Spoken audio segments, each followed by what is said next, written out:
Hey, Sarah. Hello, Darren. How are you? I'm amazing. I'm so happy to see you. I think this is the first time we've ever had a live conversation where we can see each other. Yeah, I've never seen you in real life. Yeah, nor you, nor me, you. So I'm super excited. We've had some amazing conversations over time. I love your mind, and the way that you think about the world and complex topics. You seem to me to be like many of my friends, autodidactic, right? Like self-teaching, though you may have, I don't know your actual academic background. And anything you care Well, to I, share about I that, I'd love to hear it. I do have a lot of academic background. So, I have a bachelor's, two masters, and a PhD from Cambridge. So I have a good education, but especially over the bachelor's degree level, I mean, it is self-teaching. You're not I mean, you can take classes and learn stuff, but you're basically self-motivated and you're going in there because I want to learn this subject and you're doing all the work yourself. It's not like you go in there and somebody spoon feeds you stuff that you go, repeat. I think a lot of people don't understand what academics really is. Usually you have a question and you want to spend time researching that question. So you find a grant or you pay your hard money or you get a loan or you find some way to buy some time to go and study that thing. And there's going to be experts around. You might go try to go study with an expert and have that be your supervisor or advisor, depending on the country, right? So it is a self-directed process. And even when I'm not in school, I'm always trying to learn something new. And some of the best ways to learn is to teach, because then you have to figure out how to explain it and what when you try to start, even if you know a subject well, you can start trying to explain it to somebody, and then you realize, hey, I don't really know this as well as I thought. And then you have to go back and figure out, what do I really know before you can tell somebody something. Yeah, there's a stupid trope in English that I've always been highly suspicious of that goes something like those who can't do teach. And I think that's really ridiculously silly. I'm sure there are a few examples of people for whom that trope might have some degree of truth. But I recall a story about someone who was studying Tai Chi with their teacher. And Tai Chi is an incredibly difficult thing to learn. It's Mm. counterintuitive, it's infinitely deep. Learning the movements doesn't help you much. In fact, it can even inhibit you. And he was moving away from his teacher, and he said, how am I going to continue to learn? And the teacher said, I think you should teach. He said, I can't teach. I don't know Tai Chi. And the teacher said, yes, that's why you should teach. So you can learn it. um, so yeah, that's really clear to me. Those of us who love the infinite ladder of learning, teaching is a crucial asset in the process of continuing our own education. If you wouldn't mind, I'd like to hear the subjects in which you have your degrees. Um, the my bachelor's degree. So for my bachelor's degree, I actually wanted a degree in media arts, and this was how old am I? I don't know, maybe 30 years ago or almost 30 years ago that I was trying to get my bachelor's degree at the beginning because I started university like really young. So, but yeah, so back then I was really interested in this idea of like uh, um multimedia kind of I mean I didn't understand. I'm sure people were already thinking of it more in more sophisticated terms than I was formulating in my little head, but I was really interested in how do I tell stories or create things that are like immersive with sound and music and visuals all at the same time. And I was interested in that, and I started studying media arts along with political science and philosophy and stuff. But then I ended up having a series of adventures which led me to Alaska, and they didn't have media arts there very much. They had like one or two classes or something, as I recall. So um, I ended up taking Russian because I'd been to Russia and I was kind of good at Russian and it was just the easiest thing. And I think I minored in philosophy because I also like philosophy. And so that's my bachelor's is in Russian studies with minor in philosophy. And then first master's was Russian and East European studies, second master's Near Eastern studies, where I did mostly history and languages. And then my PhD is just in history. But I focus on Russia. Well, it's the history of the Caucasus and but also you can put it into the history of Russia and the history of Eurasia more broadly. What does the phrase the Caucasus refer to? Well, the Caucasus is not a phrase. Well, unless you count the and Caucasus together as like a phrase. Um, so but when I said it's not a phrase, that was my instinctual reaction. Like it's not a thing, you know, it's something that is, and that is the Caucasus, which is a region named, it's two mountain ranges, and so the region around these mountain ranges is called the Caucasus. And there's the Greater Caucasus and the Lesser Caucasus, and um, you know, for forever that's been called Caucasus, and people from there are called Caucasian, and things from there, it's an adjective describing um, nouns from that region. And the word Caucasian that's used on our demographic surveys or whatever is a misnomer. It's wrong and annoying. Tell, please continue. Tell us more about it. And also, what national areas are encompassed by the Caucasus? Well, it's not the Caucasus. It's Okay. the Caucasus. The Um, Caucasus, great. yeah, the Caucasus region or Caucasus mountain ranges. Well, in the South Caucasus, you have Armenia, Georgia, and Azerbaijan. And how those countries come about is a very long, complex story. Um, you know, reaching back into prehistory. But then in the North Caucasus, everything in the North Caucasus is under the control of or belonging to the Russian Federation. So there's republics in there which have sort of the titular or the titular like the nationalities that they're named after. So you've got the Republic of Dagestan, Chechnya, Ingushetia, Kabardino-Balkaria, Karachay-Cherkessia, and some other parts there. So the original nationalities are the Circassians in the northwest. So there's also the Digian Republic, and they are the sort of Kabardins, like in Kabardino-Balkaria, and the Cherkess in Karachay-Cherkessia. So they're like broken up and split up and sharing that with the Balkars and the Karachay and lots of Russians. And Russians have taken over like the territories like Stavropol and Sochi areas and this kind of thing. So I'm forgetting some of my geographical details like on the fly, but that's basically it. And then in Dagestan, well, obviously Chechen Republic is for Chechens and has Chechens there as the majority, and Ingushetia has English there. Ossetia, there's Ossetia, I can't forget them. And in Dagestan, Dagestan just means mountain country, so it's full of, but it's so mountainous that all of these different little groups of people have, kind of come and go and like developed in their little areas, and so it's very ethnographically diverse. So Wow. Dagestan is a collective identity, but there's different ethnic groups in there. Let's see, what was the first part of that question? Oh yeah, so tell us a little bit about how the word, excuse me, Caucasian is a misnomer.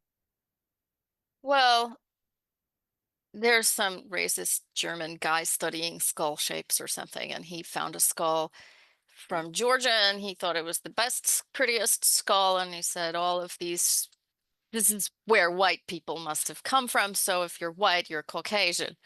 So, I mean, Caucasian was before this guy did his little scientific experiment, and they came up with that name.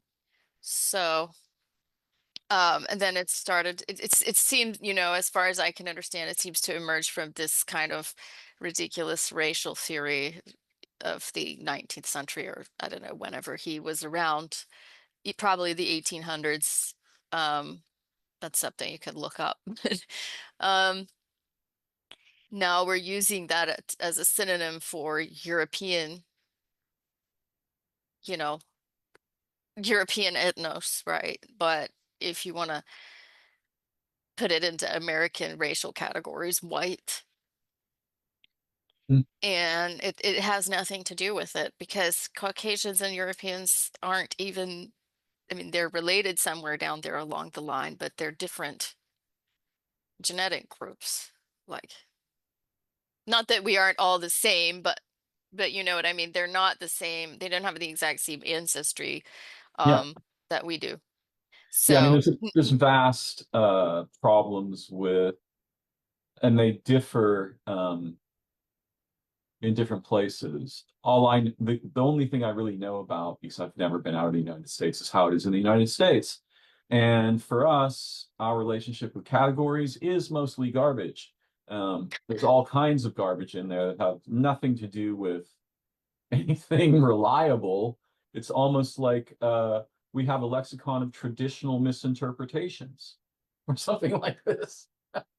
well, and you know what? It leads to problems because, for example, there was a book about the Caucasus, and the author of this book, who I wouldn't call a real specialist on the Caucasus per se. I mean, I'm sure he did a good job writing his book. I don't mean he didn't know what he was writing in his book, but this wasn't his specialty area that he, spent his whole career researching in depth, I think I read somewhere he was invited to write this book, and he's a good writer and he's written another book that's really good, but so it's an interesting book. I'm not knocking it, but at the beginning of the book, it said, I'm not going to use the term Caucasian because of the implications it has in the United States. And I don't know, we didn't want to offend anybody or something, was what I remember vaguely. I mean, it was years and years ago that I read. I couldn't read, I really didn't want to read that book anymore. I'm like, how can you write about the Caucasus and refuse to use the word Caucasian because you don't want to offend someone in the United States? Like, who's going to be offended in the United States anyway? Like, no, Oh yeah, and, why would it matter? nobody. Why would But it? Yeah, nobody's going to be offended, and why would it? Why would it matter? well, it's a good a chance for education, like, or learning something new. Why are they using this word that makes me so angry? I'm going to be angry. Or why are they using this word that makes me so angry? What does this word really mean? Let me find out what the reason is they're using it. And maybe, oh, there's a place over there called the Caucasus. The Caucasus, not the Caucasus. Um, it's not the mythical. Yeah, so it's not the mythical homeland of all white people. Right. By the way, the only reason I used the phrase is Yeah, that the Caucasus isn't a word. So I didn't know how, I couldn't say, what does that word, the Caucasus, mean? Because right. two Well, words. because the is there, right? Right, right. So I had to So I say, think technically it is probably, if I don't know, is that somehow classified as a phrase in grammar? I don't well, more than one word is can't be called a word. So what else could it be called? Do you have any other ideas? I don't know enough I was about puzzled, right? I didn't, grammar, yeah, I was puzzled. I just didn't depths have, of the depths of linguistics yeah. to answer. I'm pretty sure I've looked that up before and once at one point knew it, but I can't remember at this point. Like I don't remember anything. It's like my head's just full and it's hard to put any more in there. So I put something new and like something leaves. I get it.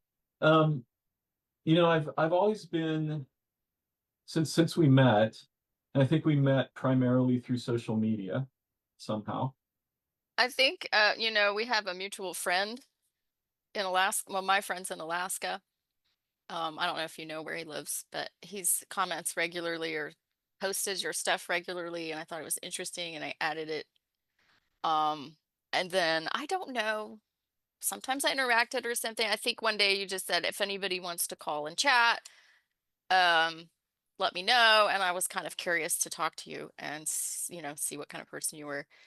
Um, so, or, whatever you were thinking, or maybe I had a question a bit related to some of the stuff. Probably I had a question related to some of the stuff you were posting, and I thought you might, or I was thinking about some things and I thought you might be a good person to bounce some ideas off of or whatever. So I did that because I think that's your habit, is sometimes you're like, hey, I'm available to talk to whoever, and any of my Yeah, I followers do. want to talk to me.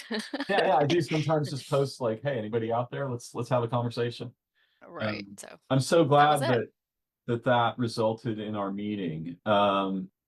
I quickly realized during our conversation, well, I don't know if realize is the right word, and I'm going to be careful about apologizing about words because otherwise I won't be able to speak naturally. But Well, I was only teasing about the phrase thing, so yeah, yeah. no need to feel self-conscious. But I quickly discerned that you were an amazing mind, an amazing human being, an Still amazing working on human, it. an extremely intelligent person, and similar to what I might call, here's a phrase, the unusually minded cohort of many of my closest friends who, Unusual minded might be a good adjective. it's Like for vague. me anyway, I don't know about them. Yeah, Huh? no, it's ambiguous enough that, nobody can really take offense. But it often includes people who have peculiar intellectual, linguistic, or educational abilities. Um, and some of these people might be described, some might self-identify as having, yeah, I guess this is a little dangerous these days to use this language, but I'm not that concerned about offending anyone, so I'll just talk in the language that is relatively familiar to me. Um, I think it's uh, considered, I don't know, unwoke to use phrases like on the spectrum or spectrumy, but a lot of my friends have qualities that might be associated with certain branches of Well, I think they semi. say neurodivergent at this Yes, point. this is the phrase that is commonly used today, neurodivergent. I think they were using on the spectrum till like last week. But then like I started seeing stuff about like there is no spectrum. I don't know at this point I don't either. what's actually going on there, but yeah, I mean, one wonders from, at times, but I mean, many of my friends have what I might call, and each one uniquely, like in sort of their own way. They have a capacity to go extremely deep into some branch of thought, academia, linguistics, semantics. They tend to be hyperlexic in the sense of unusually skillful with language. And these are just some of their tendencies. And like I said, there's a continuum of people. Each person is unique. People are different on different days. I mean, they are different in different life phases. So I understand kind of the rejection of labels thing. I get it. But still we can, reasonably use them sometimes. And you certainly struck me as an unusually minded person in a lot of very fascinating and I think brilliant ways. Uh, is it, are you engaged in teaching these days? mostly online. Uh-huh. Yeah, this is something else that I respect about you. I think in our early conversation, I was impressed in knowing something about your life history and so on as I came to know it.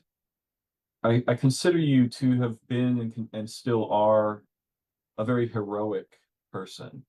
Heroic in the sense of, yes, you you've had to struggle with a broad array of significant challenges. And And now I have a new diagnosis too. was that so? I have Meniere's disease. Oh my goodness. How was this discovered? I had hearing loss, and but my hearing's back now. It's just it went through several myths of like, am I going deaf? You're going deaf, you're gonna die, no, you're not. Like, you know, that's a little bit of a hyperbole there, but yeah, it was kind of scary for a while. And so um now I have an even stricter diet. I can't have more than a certain amount of salt, almost no caffeine. Like anything that was left to eat that I enjoyed, like pickles, no. Like, no, no, I loved French fries, like with lots of salt. I really like fermented cabbage and like French fries and pickles and any kimchi and anything really salty. And now it's like, nope, no more salt. Wow, But have you found enjoyable substitutions yet? no, but since it's not zero salt, it's low salt. So I'm kind of learning to adjust to um like it's gonna take a while, but like how much can you have in a day? And like if you make a pot of food, you put a certain amount of salt. It doesn't mean you're gonna eat all of that salt at once. But the problem is you can't really go out to eat and stuff because you can't it's very hard to find anything where you can measure stuff. And so Yep. at first I was just having like zero salt and it's like I can't, oh my goodness, But then I'm like, okay, it's not zero salt. You can really manage, you can have some spaced out or across the day and stuff. So that the worst part though is when I have an attack, like I had a cold last week and my whole head just feels like a balloon and like there's red hot anvils and pokers in your ears and it's really hard to um concentrate on whatever you're doing, but I've done it, so it's better. Like I've got the medicine. It's not nothing bad in terms of medicine and Mm. working on it. So yeah, like it's just like, yeah, you're right. It does feel like weird challenge after weird challenge, but who isn't facing a challenge, and I've always had help in some way or the other.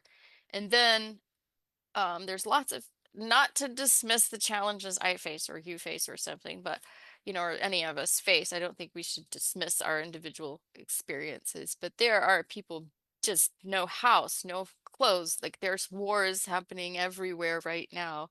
And you and I get to sit in our warm abodes and talk to each other about esoteric subjects or about ourselves, and that's something every human likes to do, but especially, I mean, at least the last one.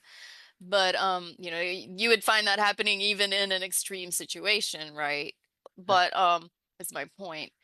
But at the same time, we're lucky that we're still alive and life is pretty short. And when I was younger, I created I drew these pictures. I still have them. I kind of wrote a little weird book and it was there was some stories in there. I don't want to go in detail, but like it kind of had the philosophy in there. Like there was this little kind of creature. They weren't humans exactly, but like humanoids, and she's like born in this horrible planet and it's full of, mud and volcanoes and it's a terrible nasty place and like the people are evil, the humanoids there are evil and they're doing awful things to each other and she's kind of like it's kind of like why is this, why is this poor child born in this place? It's awful. And I guess my teenage understanding of things, or maybe I was like 21 or something, was like, well, there's this huge vast cosmos and it's sometimes not nice sometimes, but it's the human life is like one little spark of rebellion like against this vast cosmos. I mean, you're alive, so that's a spark. And so you gotta, but it'll go out like that. So you gotta enjoy it, or make the best of it however you can in that, no matter how horrific the circumstances are. And I think that's what humans do, is a lot of them do. They do their best until they can't anymore. But as long as you're there, you have to try to do your best. It's kind of an absurdist philosophy, I think, if I think about it, but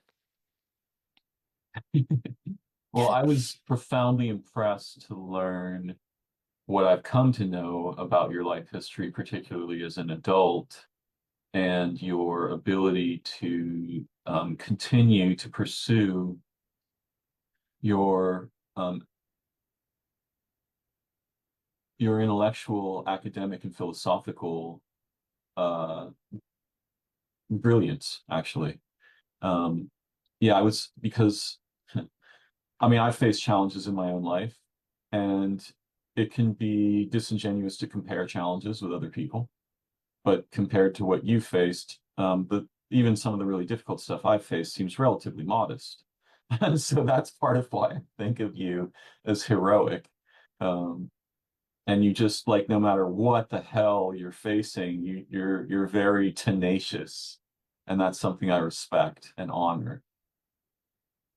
Stubborn and tenacious. Mhm.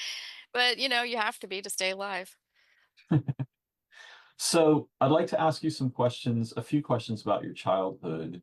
Um, is whereabouts did you grow up?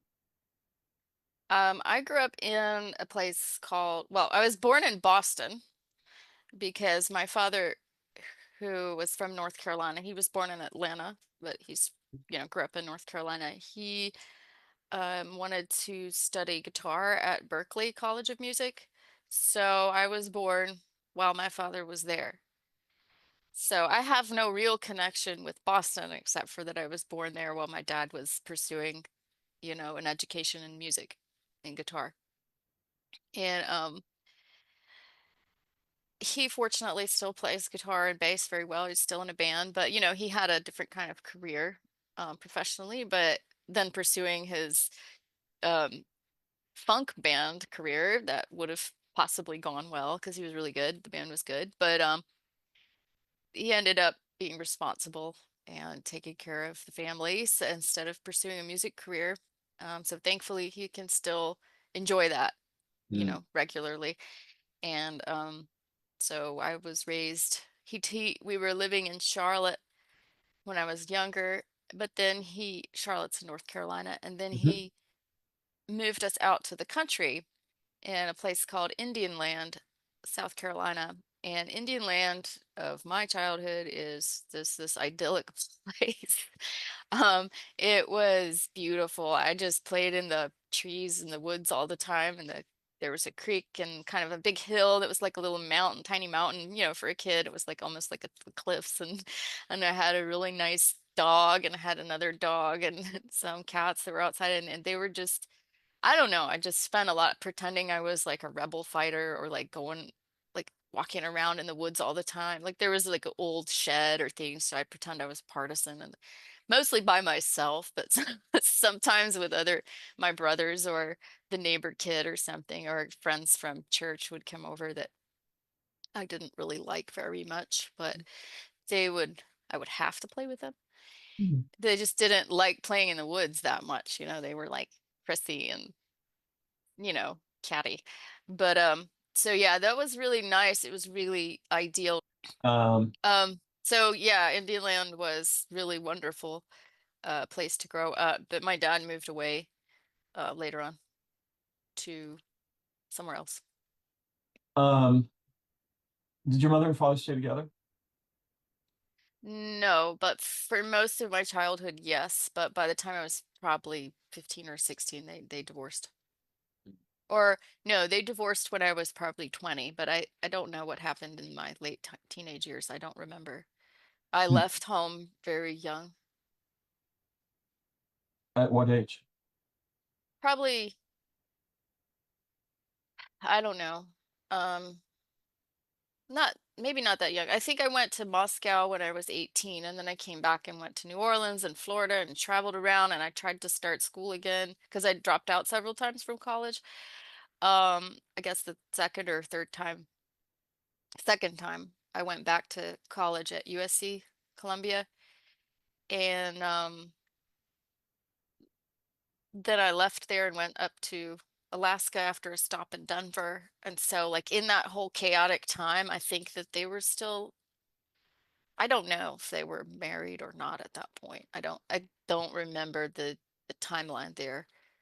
And I don't remember exactly when the divorce happened and all that movement.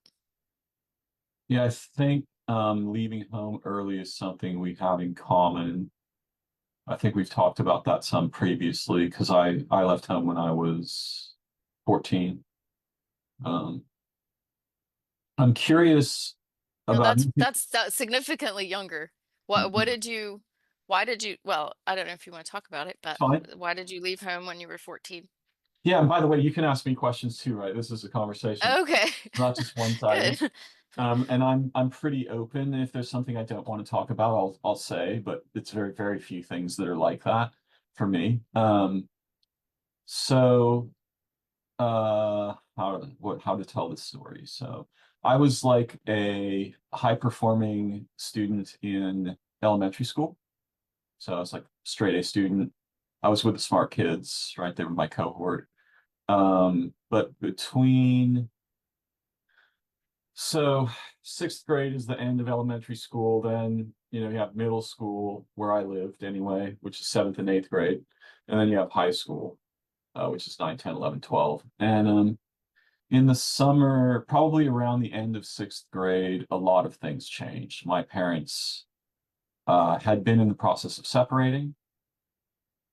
I was introduced to smoking weed. That radically affected me. And I went from being sort of like a very um, intellectual, high-performing academic kid to somebody who didn't care at all about school and thought like this is just bullshit. What am I doing here? This doesn't make any sense. I'm not learning. This is something. Around fourth grade, I started to lose my faith in education. I could learn much more on my own than they were teaching me in the classroom. It seemed like a waste of time. Um, but when my parents began to separate and I was introduced to weed by my dad, essentially, who thought I was already smoking weed. Wasn't the case. Um, that changed my life pretty dramatically, and I became sort of one of the stoner kids. And then I got in a lot of trouble from 13, and from late 12 to almost 14, I was in huge amounts of trouble. And I was living in a place called Stockton, which is a nightmare. It's much more of a nightmare today than it was then, but it was not a good place to grow up. Although thankfully my elementary school was and the neighborhood we lived in was good. Um, so my mother had, my mother was an artist and she had gotten a job running this crazy hotel that was on the outskirts of Bohemian Grove in Guerneville, or actually Monterey, which is near Guerneville on the Russian River. It's a place called the Highland Dell. It was built by Masons in the 1930s. It was really like a sort of wonderland, this strange Victorian old hotel. It Sounds had like it. had a gigantic bar, a dance floor, and a stage, and a restaurant, and it was Victorian and very much like in that place in the Russian River in the 1970s and 80s when I was around there. It was like the 1960s had never progressed, right? It was so I never encountered anything like this place. I used to go to visit my mom, and I knew that if I stayed in Stockton, I was going to end up dead or in prison. So on my 14th birthday, I ran away.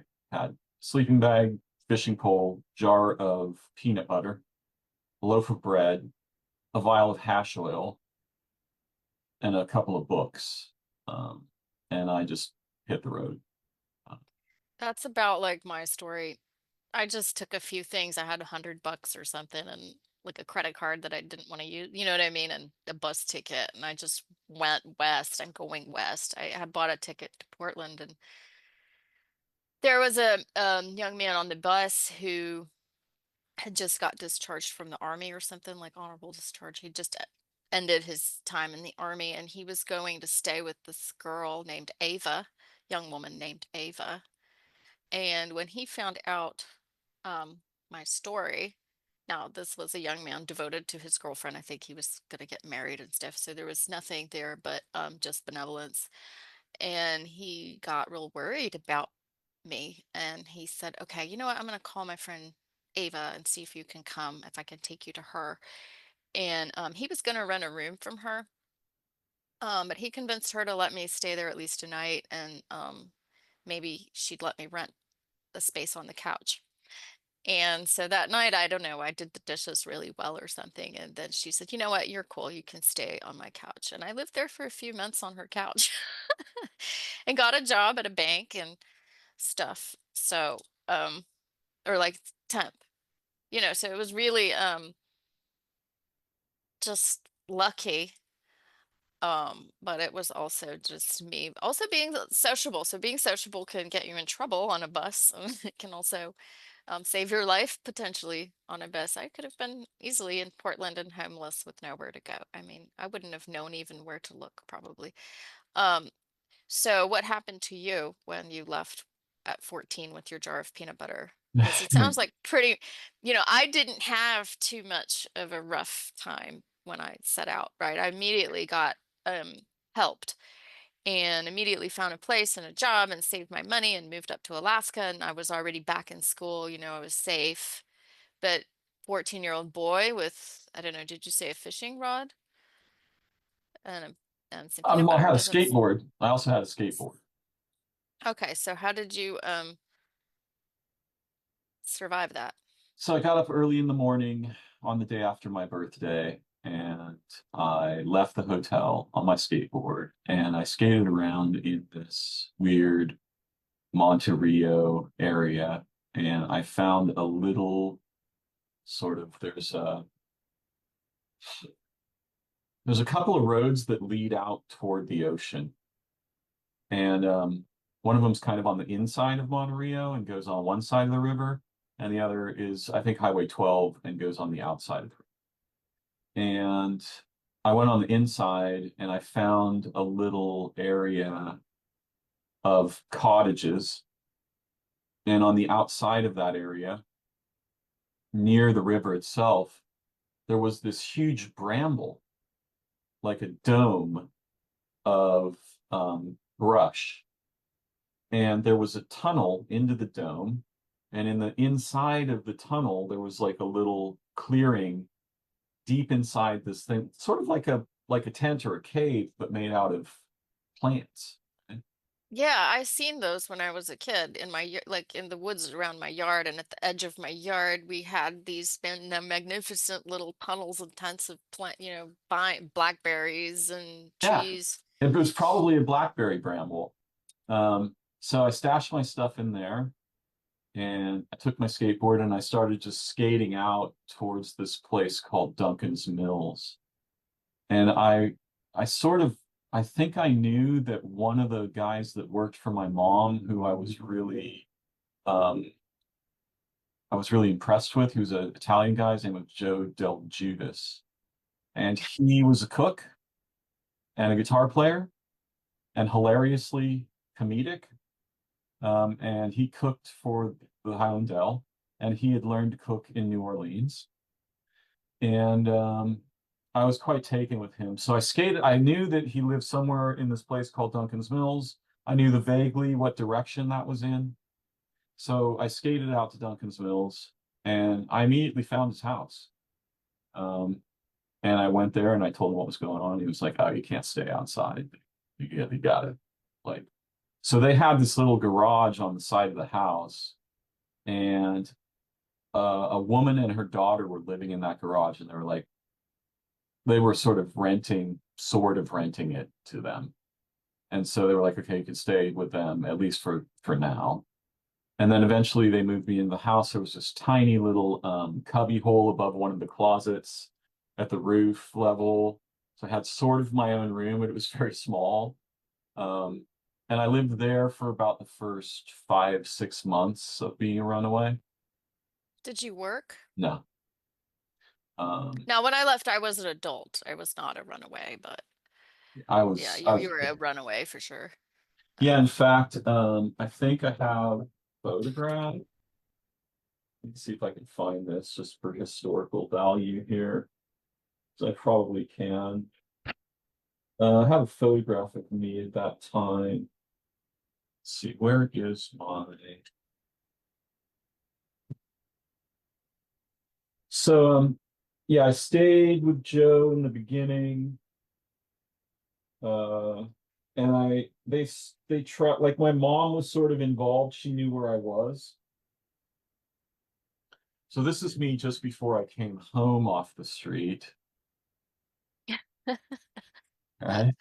So here I'm like, so if I left at 14, here I'm like 17? about I'm about 17, right? This is at my grandma's house, my first electric guitar. Um, and but that's basically how I looked back then. Uh, so yeah, I mean, I had various adventures. They tried to put me in school. I used to hitchhike about 30 miles to get to this high school called Annalee, which we used to joke about is called Annalee because it's basically spelled the same thing. Um, and it was a very redneck high school, and I was a hippie, so that didn't go well. Um, I assumed you would be working. They actually tried to get you back in school. no, they So you left from your dad and you found somebody that you knew associated with your mother who helped you out and your mom was aware. But she, for yeah. some reason, didn't let you come stay at her hotel or you Ah, didn't want to. she didn't want me, she didn't want the responsibility of me. She loved me and everything, but she was very much into having her freedom at this point. And that's part of why she left my dad. She wanted to maintain a relationship with her children, but she didn't want to be like a mother all the time. Um, Well, couldn't she have let you live in a cubby in her hotel and leave you alone? Like yeah, let you in fend for theory, yourself. yeah, in theory, she could have probably found a spot for me, but I think she did sort of find a spot with me. She made some kind of an agreement with Joe, right? Yeah. That as long as he would house me and stuff, my dad would send a little bit of money or whatever. So at least they knew where I was. There And you was a, could have your freedom. yeah, there was a little conspiracy that I don't probably know too much about. Um, I don't want to talk at length about this because I have a bunch more questions for you. Okay. But It was just interesting though, because so you were there for 6 months and then you went and did something else. yeah, then I lived basically on the street, but I met this 21-year-old guy. His name was Eric Nesset, and he had won a lawsuit. He'd spent all of the money, but he got a significant amount of money. And one of the things that he did was he bought this old Victorian school bus from like the 1940s and he fixed it up as a hippie pad. It didn't run, and it was parked in a parking lot near my mom's hotel, but I stayed with him a lot. That was the next phase, was in the bus with Eric. And it was pretty grim, but at least I had shelter for a while. And the situation went through various phases. Just before I came home, there was a time when I was staying at my grandmother's house in Santa Rosa. There was a time when I was staying with my mom in Santa Rosa. Just before I came home, she'd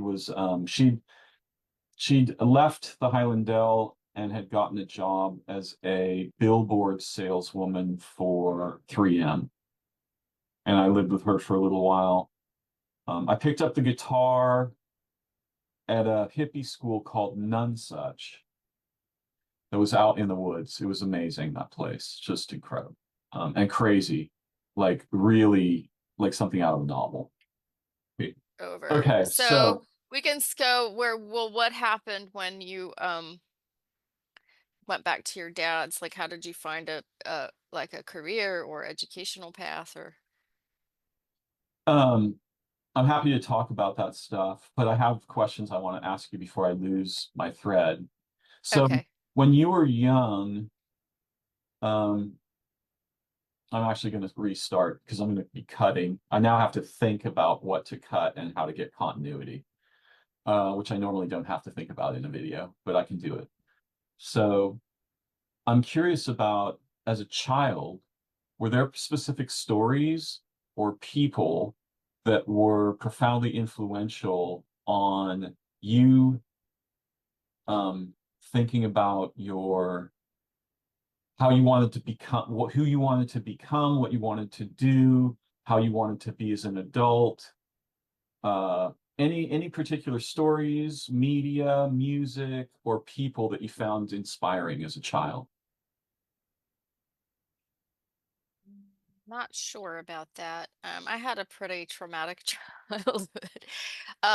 Nobody hurt me physically or anything, but I did grow up in a cult, so a lot of my and I had a very influential grandmother, step grandmother who was Japanese, and she like when I left the cult, she kind of pretended I didn't exist. So I didn't believe in this cult and its ideas, and I met a lot of resistance when I left it at 16. And then I that whole world was just cut off.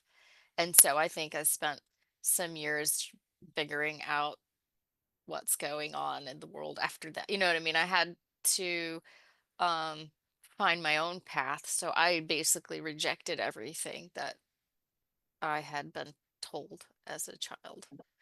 And is it okay to name the cult, or would you prefer not to?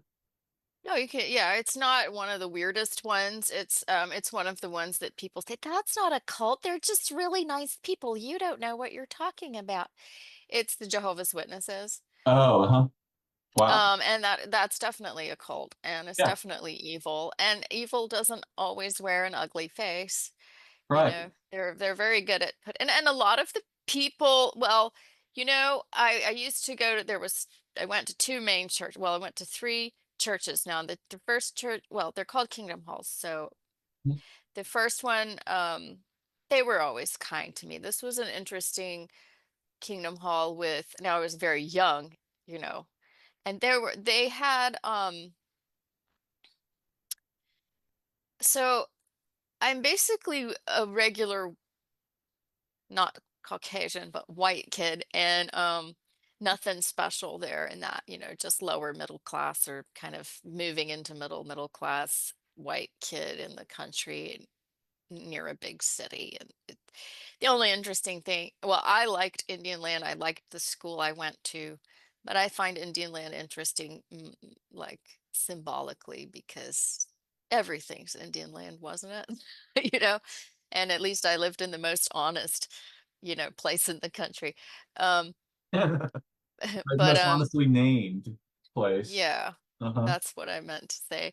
Um, so I guess I did have kind of I was surrounded by foreigners and people who weren't regular, just plain old white people in my first church.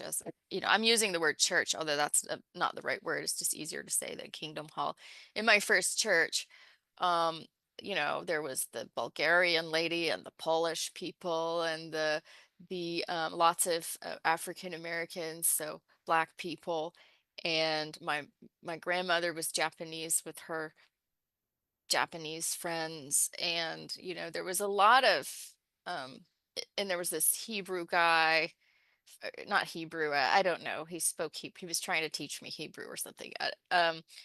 There was just a real mix, and that probably influenced me to some extent. And then when we moved to the country, um into Indian Land, there wasn't a Kingdom Hall nearby, so we had to go to the Bible studies, weekly Bible study in Fort Mill, which is an old mill town that's quite affluent.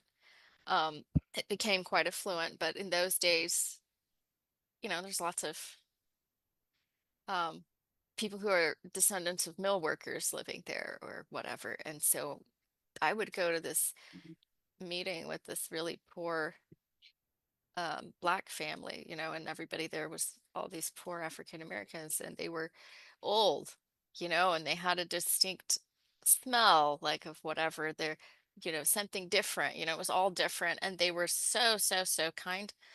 I don't know. And then I would go to the regular meetings in Lancaster. And again, I think that was a mill town or something as well. Again, it was mostly low income, mostly black people, Mm. and some white people, but not many. And they were the kindest people you'd ever met. And so I was surrounded by lots of love in those by those kinds of different this diverse group of people, Asians, Eastern Europeans, black people, um, and then we moved to, they built a new Kingdom Hall, and it was in a Charlotte suburb, and it was more affluent, middle class and upper middle class white people mostly. And I hated that church. They were just awful, like snobs. And I just thought they were jerks. Except for like this one black lady and a couple of them. They were, I mean, very, very kind to me. Like one time I was cold, she like bought me a coat, you know. So I had a different experience of racial issues in the United States than a lot of people growing up, because we in that cult, like there is not this idea of race, or at least that's what they tell you. And as a kid I didn't know better. It is very, there was mixed marriages.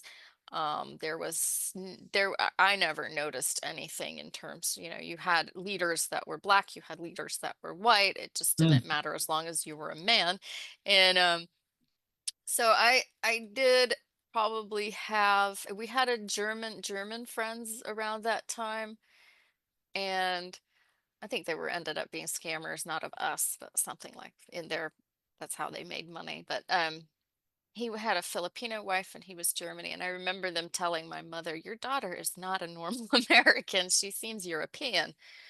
I was probably 12 or 13, and they just didn't think I seemed like everybody else. They thought like I'd fit in better in Europe. So I don't know if that kind of diverse influence.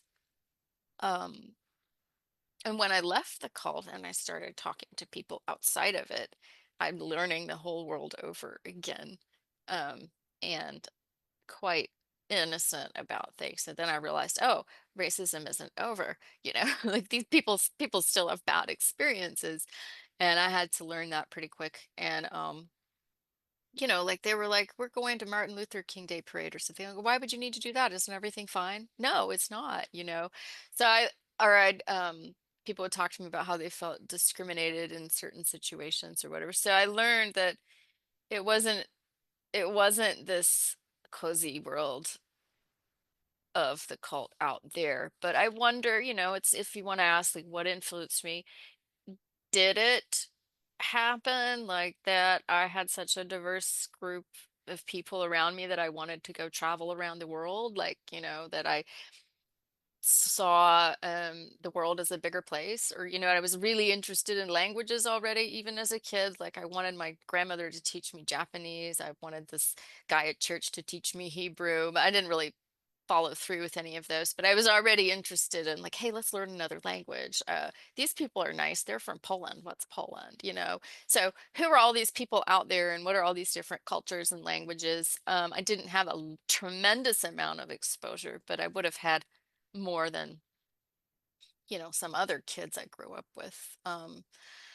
So that might have been something. I did enjoy reading philosophers as a kid, so I dropped out of school pretty early. Well, they went to put me in homeschool because they didn't want the influence of the outside world on me. Mm. Um, but they didn't do anything in terms of really teaching me anything at home or whatever. So I just kind of became self-directed in that. I just started working probably at 15, but I would get lists of books that I would try to start, chip a book off, take a book off the list. And so I remember reading like the Stoics and Montesquieu and I don't know, Oliver Wendell Holmes and stuff like this, because I felt like I wanted to be a lawyer, um, and do law, but I ended up not pursuing that path. But like, all of these things that I had interests in then, I still have interest in. So I guess actually the person who made the most impact, there were two people. When I left that cult, um, I went to, and my parents put me in homeschool. I had already been like since 14, there was a special program where high school kids could take a class at the local university branch. And so I'd taken logic or something. And actually that class was like, hey, yeah, this cult stuff, this religion stuff is really illogical. Now, I'm not opposed to religion in general, but I was like, within 2 minutes, I was like, hey, you know what? Your, premises aren't sound or something. Like, this Right. doesn't make any sense. You're talking about this and you're doing that and blah, blah, blah. And so I actually, most people leave the Jehovah's Witnesses. I think they just stop going or they're kicked out for doing something wrong, but I actually wrote a resignation letter and said, I don't believe that you guys are God.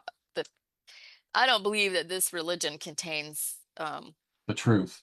monopolizes God's truth like you claim, and so I'm leaving. And that was really At what age? unusual for 16. Mhm.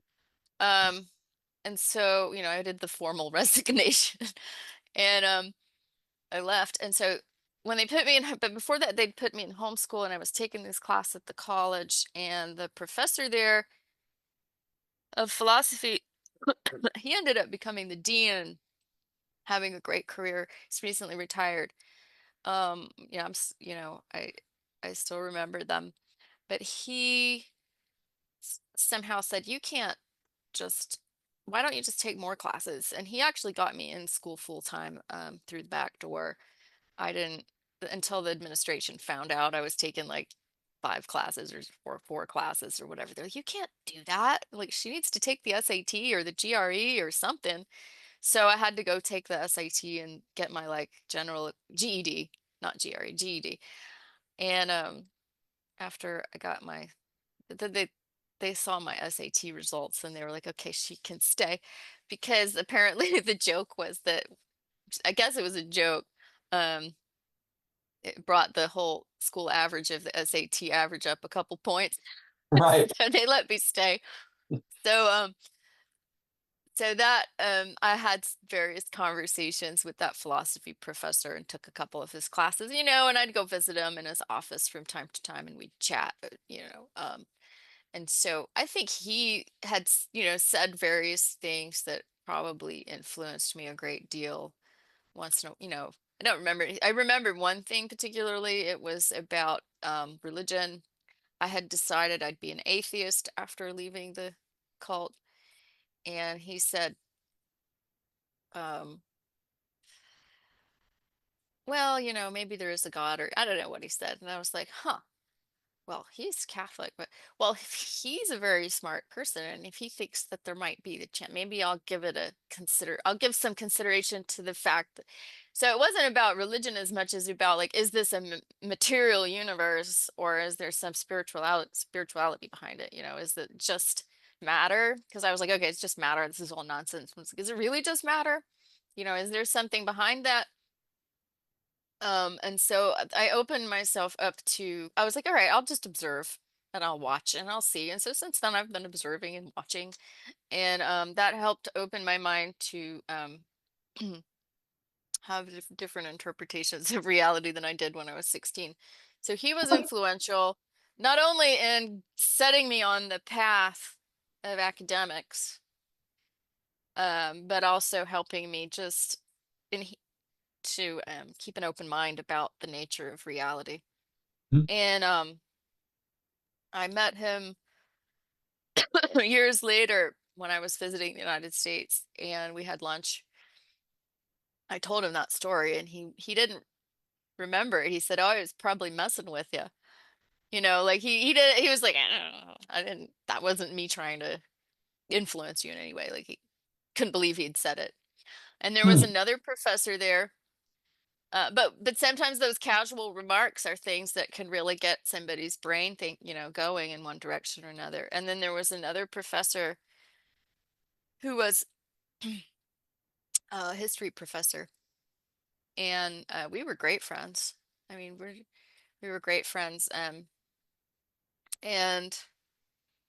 fantastic, fantastic, just excellent storyteller, really riveting. I was friends with his nephew that lived with him, so we'd go visit, and so we'd um, sometimes me and all the kids, not alone, but like I think maybe even alone a few times. But we'd play chess or like talk or maybe drink some wine. And he was just a fascinating, awesome person.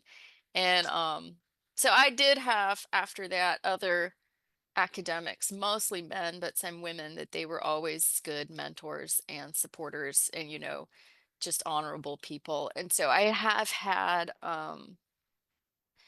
really, really good experience with academic um, people.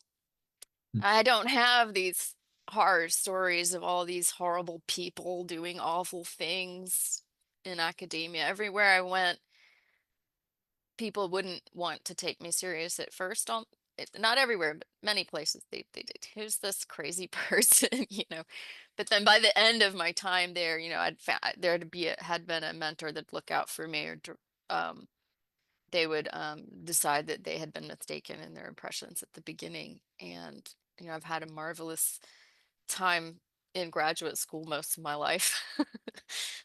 I like graduate school, but I guess, I mean, I'd do another degree if I could, but I have to focus on maybe work life for a while. Hmm. Um, I'm still curious if, so tell me a little bit about what you remember of your early reading experience. My mother tells me I was reading very young. I don't remember like one or two or something, but I don't remember any of that, and I don't know if it's true. I don't, and I don't remember exactly what she said, but she was saying that I was recognizing letters and reading very, very young. I don't know how it is, but I was always a fast reader.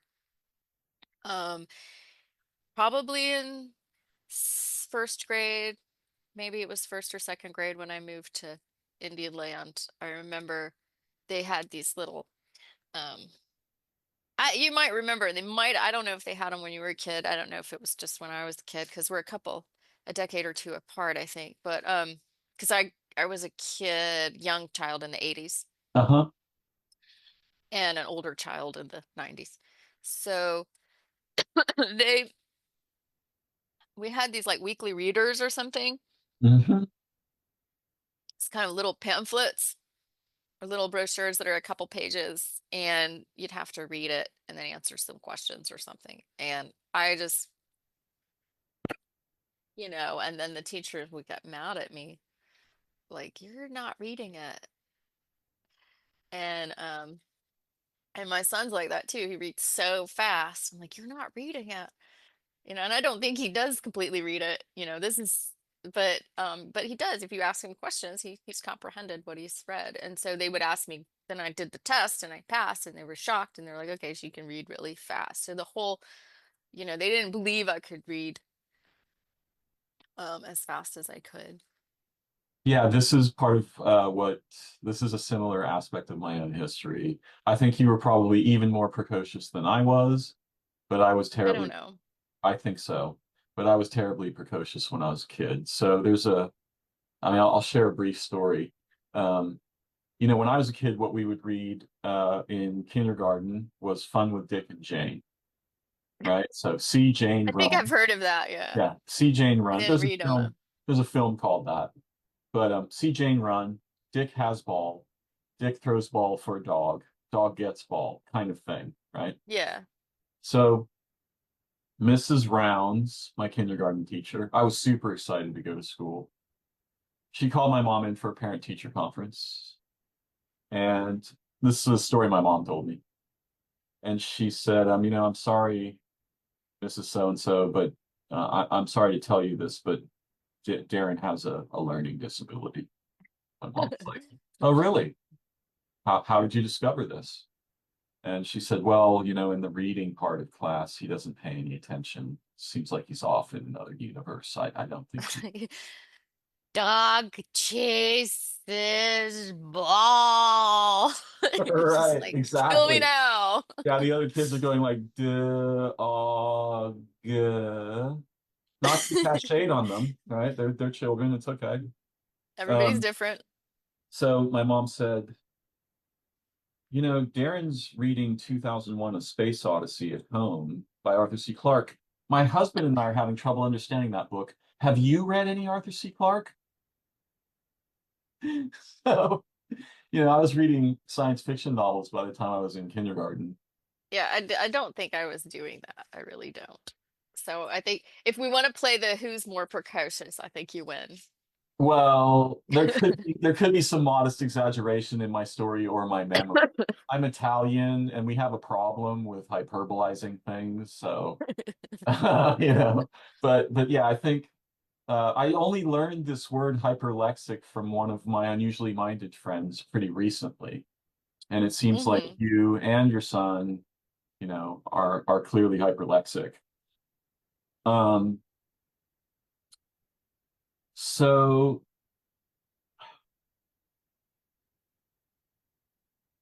what did you like to read as a young girl and a teenager? Just give I me don't some. remember. Oh, okay, that's fine. Um, I can try to remember. Um, I don't know. I guess I read everything I could. How did you So, get books? library. Oh, I read like I would read mythology and all the fairy tales and all the literature. I guess I read everything, but we had to read the Bible all the time. So I was reading the Bible constantly and all of this religious literature. Okay, what did you make of the Bible? Oh, I mean, I still like the Bible. I don't have a problem with the Bible, but I didn't like the religious literature. Hmm. No, darling, I'm still busy. Thank you. I found Um, I found the Bible completely incomprehensible. I was precocious. I loved to read almost any book I could get my hands on. I found the Bible totally incomprehensible. I could not make heads or tails of it as a kid. um, I guess it was like a collection of stories because we did, go through it. I mean, it'd been read to me over and over, and we've discussed everything in detail. And it's always like, here's this part, and this is what this is what we're supposed to understand from this. So there's lots of um study of it. Well, it's also powerful because I don't know, it's hard for me to know what you were exposed to as a young person. But for me, I wasn't really exposed to anything that was highly metaphoric. I mean, Mm. to be clear, my primary teachers throughout all of my life, up until maybe my 30s, were science fiction writers. So I read hundreds, if not thousands, of science fiction stories. Um, and those were the people that I guess that literature is metaphoric, but I didn't really understand, I didn't have a good grasp of metaphor, I think, when I Well, were they utopian science fiction or just like science fiction? dystopian, utopian, both. I mean, Mostly that's dy- a really rich area of metaphor.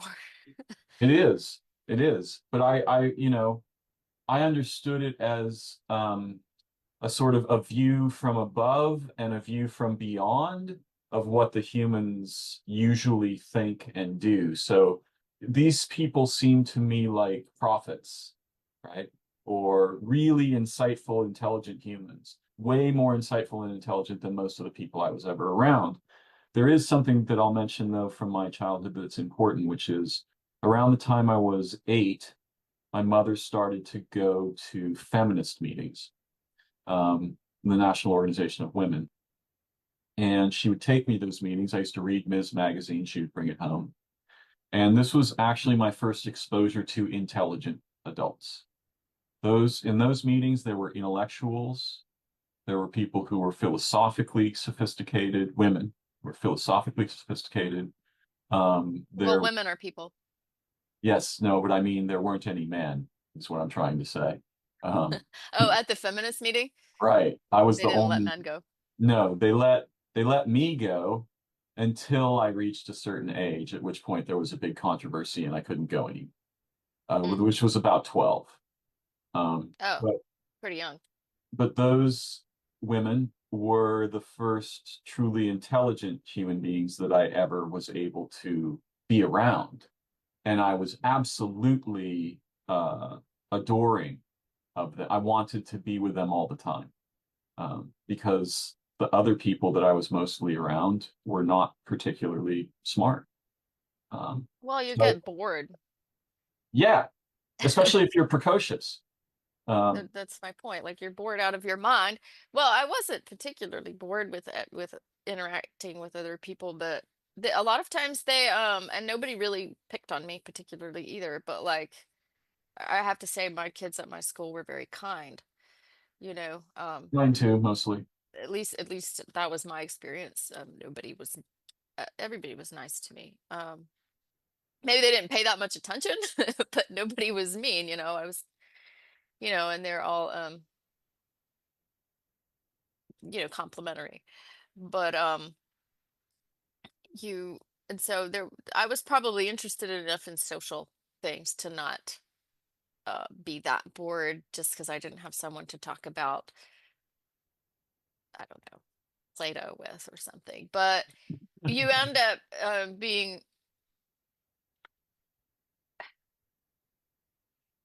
theoretically, there are cases when you're surrounded by people that don't have appreciation for learning, to put it nicely. They're going to be attacking you Mhm. for not being like them, and you don't even fathom, like, why would I attack you for not being up to my level, but they're attacking you for not being on their level, thinking you're so haughty. So you're not even sitting there trying to be haughty, but they're Mhm. attacking you because they think you're haughty, or they think you're better than them. And so you end up having to deal with a lot of weird um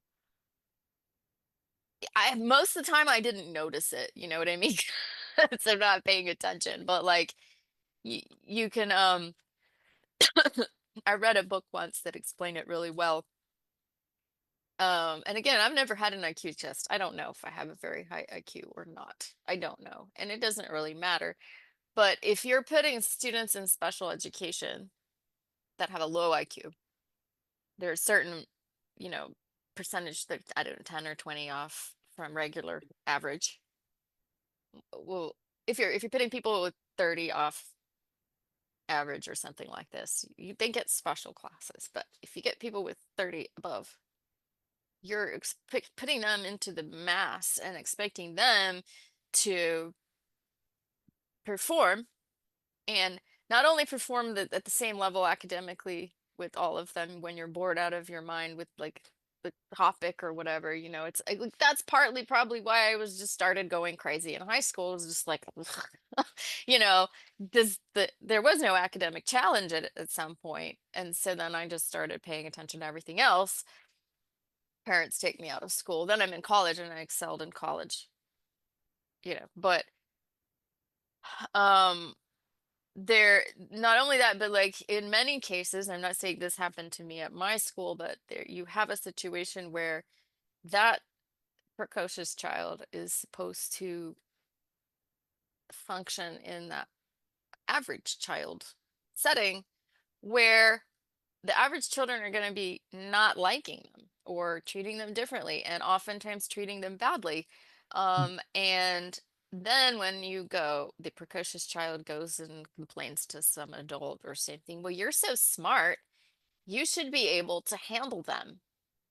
Yeah. And this is things that if I'd ever complain about anything, I remember my aunt or probably other people in my family, like, well, if you're so smart, you should be able to manage all of that.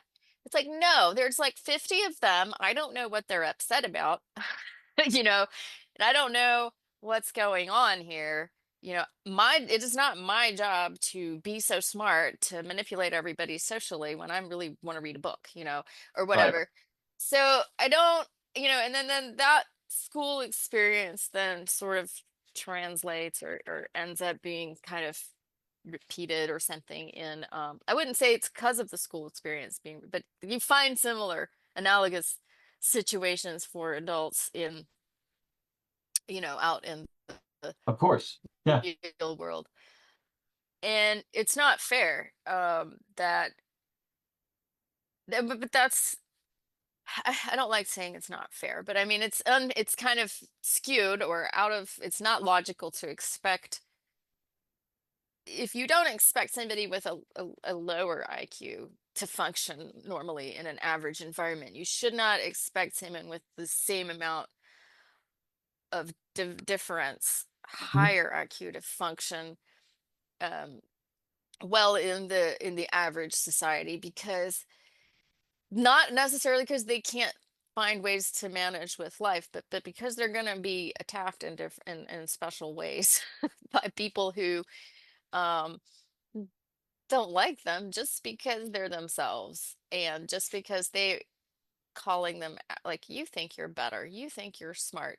And I've never liked the concept of jealousy either, because I don't tend to feel jealousy, or if I start to feel jealousy, I say, well, you don't know the whole story, or everybody's got their own path, or well, that's something to aspire to. But I never ever went, I'm jealous of that person, I want to hate them. Like, you know, if you shoot my dog, I might hate you, but I'm not going to hate you because you live in a mansion, and you've had a lucky life. Because I don't know what kind of sorrows you're dealing with internally. And even if you aren't, you're not me. I've got mine and you've got yours. So I don't care.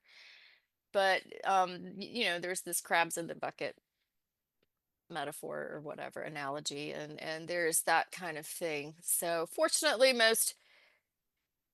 um, a lot of people are able to find a place in society where they fit, regardless of their outlook or capacity. Everybody's got their own unique thing, you know.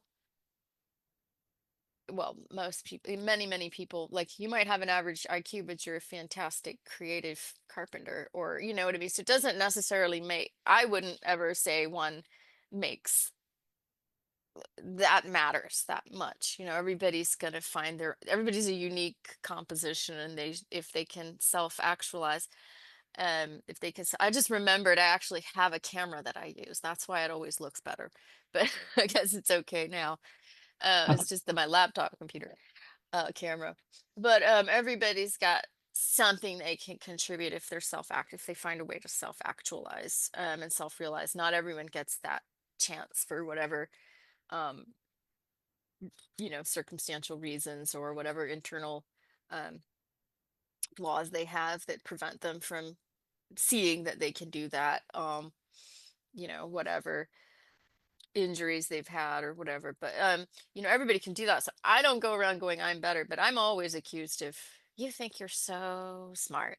You think you're so much better. I mean, Not always. Okay, that's an exaggeration, but there are people that come at you like that, and it's kind of like, where's that coming from? Because I'm not treating you like that. right. But that's where jealousy comes in. And I think that a lot of people hate intelligent people. It's not a, it's, you can be beautiful, handsome. Well, I guess some people don't like beautiful people. I don't know. But like, I haven't dealt with jealousy on that, uh, in that area. But like, I think generally people hate people. And you just look on social media. I'll be like, I have a PhD in this subject, and this is why I have an informed opinion on it. They'll be like, oh, you're a PhD. But and first of all, it's usually, they're just like, you don't know anything. How does that make you know anything? I watched a YouTube video. You're an idiot. You think, you know what I mean? And people will attack.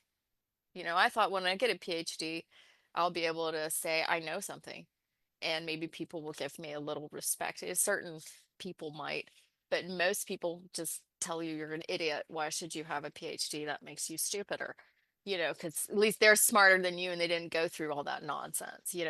So there's a real hatred of intelligence on mass, and I guess it's the same phenomenon. Is this just, we don't want to feel dumb, or we don't want to feel less than.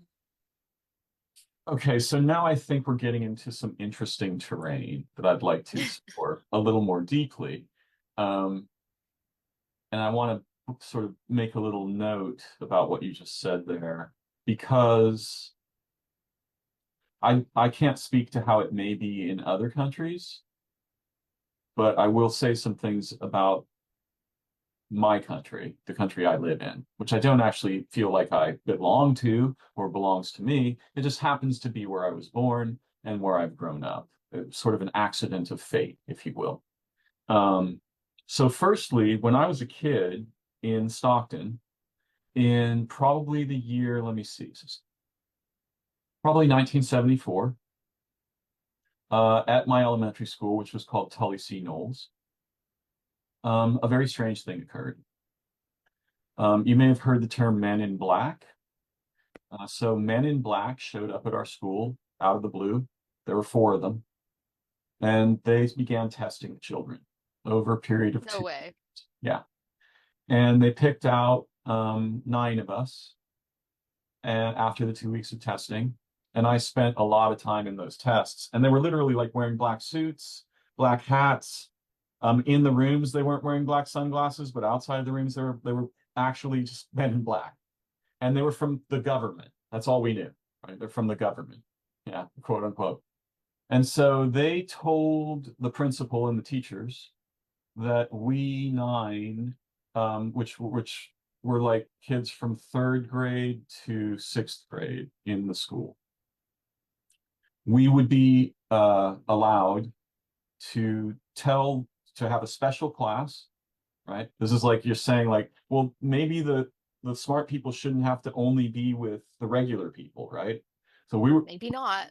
yeah, we were, I mean, to some extent, yeah. yes, but And by the way, in I don't have much experience of high school because I was a runaway, but in elementary school, I certainly realized that I could outperform most of the other kids, with some exceptions, in most of the subjects.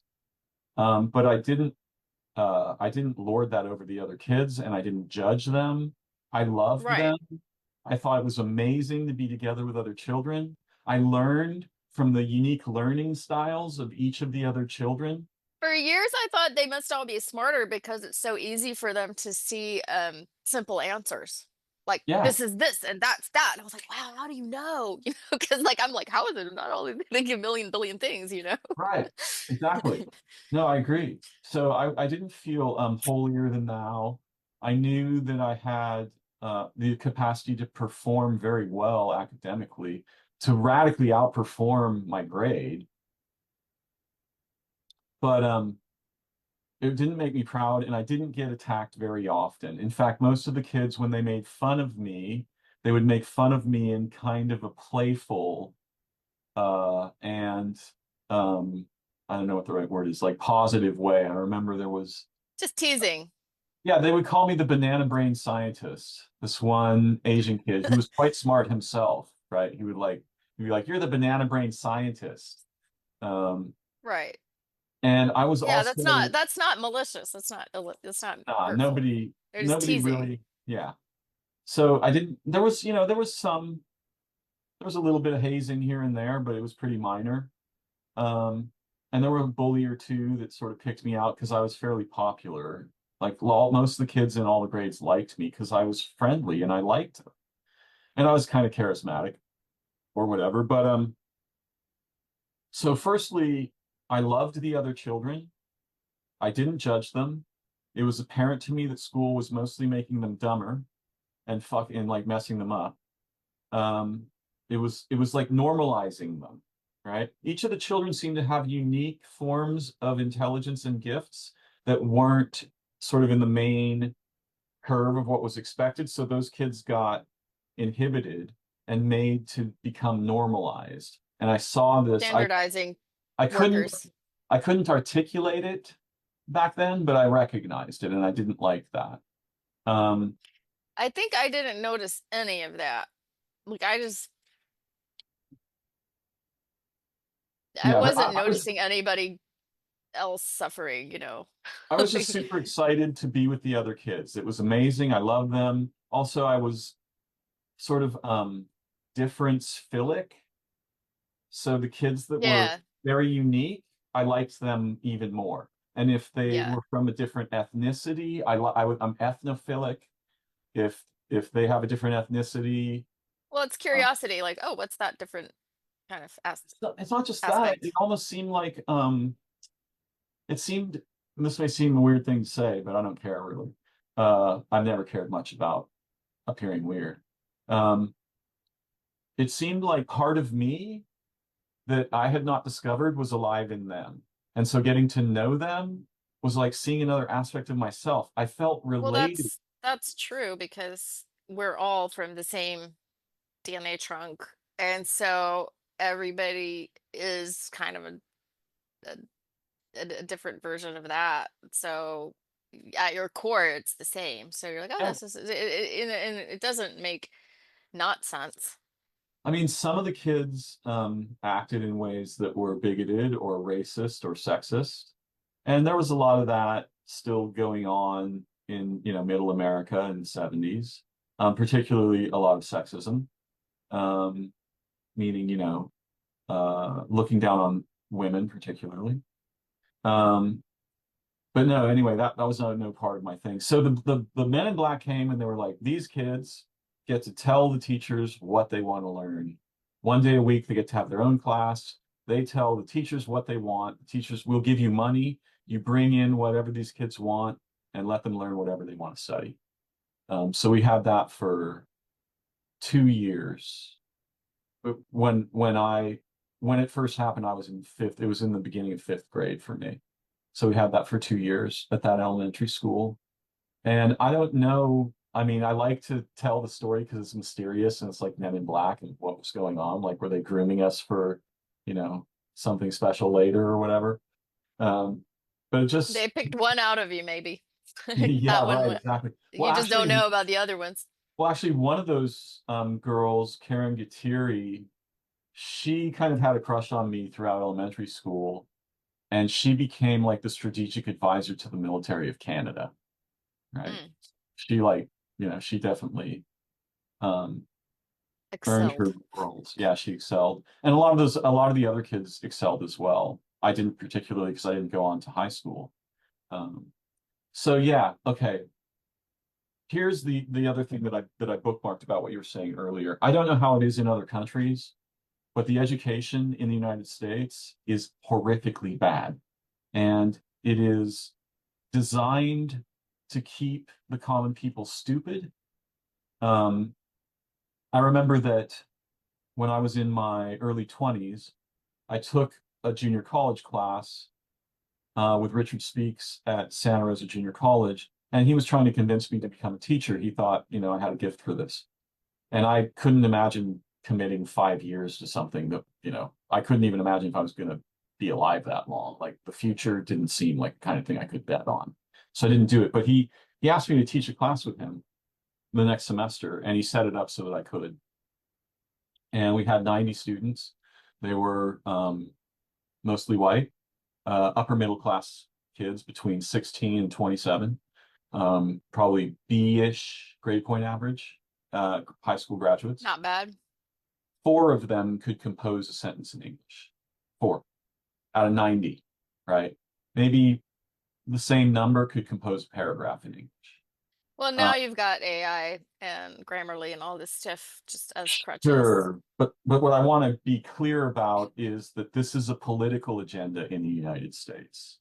People that are that poorly educated cannot evaluate arguments. They cannot evaluate Right. statements in their own language.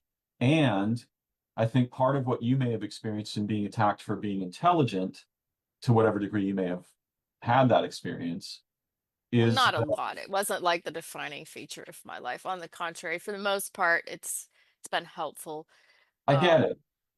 But in But the United States today, what we are seeing politically is the repercussions of catastrophically poor education. And so what we are seeing is sort of science denialism. And I get that there's problems in science, right? We are seeing the denial of any kind of intellectual authority. Oh, who are you? right. Oh, you're Mr. Smarty Pants? You have a degree? Yes. Who cares? I know what's going I'm on. not You the can mow my idiot that lawn. has a degree. Yeah, You've right. spent all that time and I already know, you know. Yeah, right. Like, but they use don't even understand what the process is and what the right. point of it is or No, where they're it fits into the incapable. larger picture. Right. So it's personally offensive to them that they are not the arbiters of the authorization of knowledge. And this is a terrifying situation because this is the kind of thing that gives birth to fascism and related dysfunctions of social order and hierarchy and motivation, orientation, right?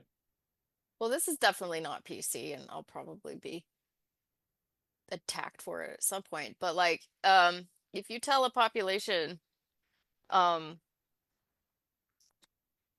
you know, black is white, or let's other colors, let's say, yellow is purple. Okay, so and purple is yellow, and I'm born, I grow up, I learned that okay, this is orange and this is green. And I didn't want to go into orange and red because I got an argument the other day with orange about orange and red with someone. But like, I'm like, that's orange, like that's red, you know. But it was actually orange red. Anyway, so you got orange and green here, and then you're consistently told, no, that doesn't matter. You can choose whichever color you want it to be. Or, no, actually, orange is green and green is orange, or whatever kind of thing. And that at some point they're just gonna like they might they might not even know what to think anymore, but even if they do know inside, deep inside, they're gonna be afraid to say, no, actually this is orange. You know, in the English language, we identify this as orange and we identify this as green. And that means when if they can't do something for something as fundamental as a color, black and white, you know, orange and green, then how are they ever going to be able to distinguish between reality when it comes to the finer issues? Who's attacking who? So many Americans are constantly repeating this nonsense, probably largely inspired by bots, you know, but obviously we've got propagandists here as well. But you know, that, you know, well, America's causing the war in Ukraine. No, it's not. Russia attacked Ukraine, you know. That means Russia made the decision to attack. It didn't have to do it because of this or that reason. It made the choice to attack a sovereign country. Okay, now we can talk, you know, if you want to have sophisticated arguments with that, you know, I can sit down and write a book about it and you can read my book, or you can write a book about it and I can read your book.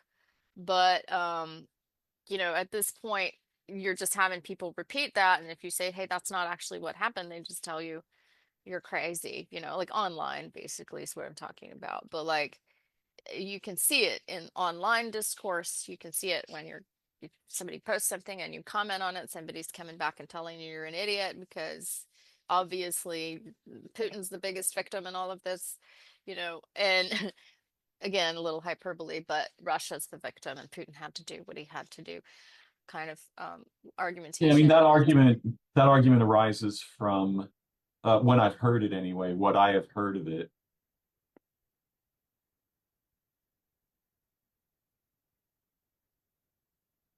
is it arises from the perspective that the possible inclusion of the Ukraine in NATO is what caused that situation.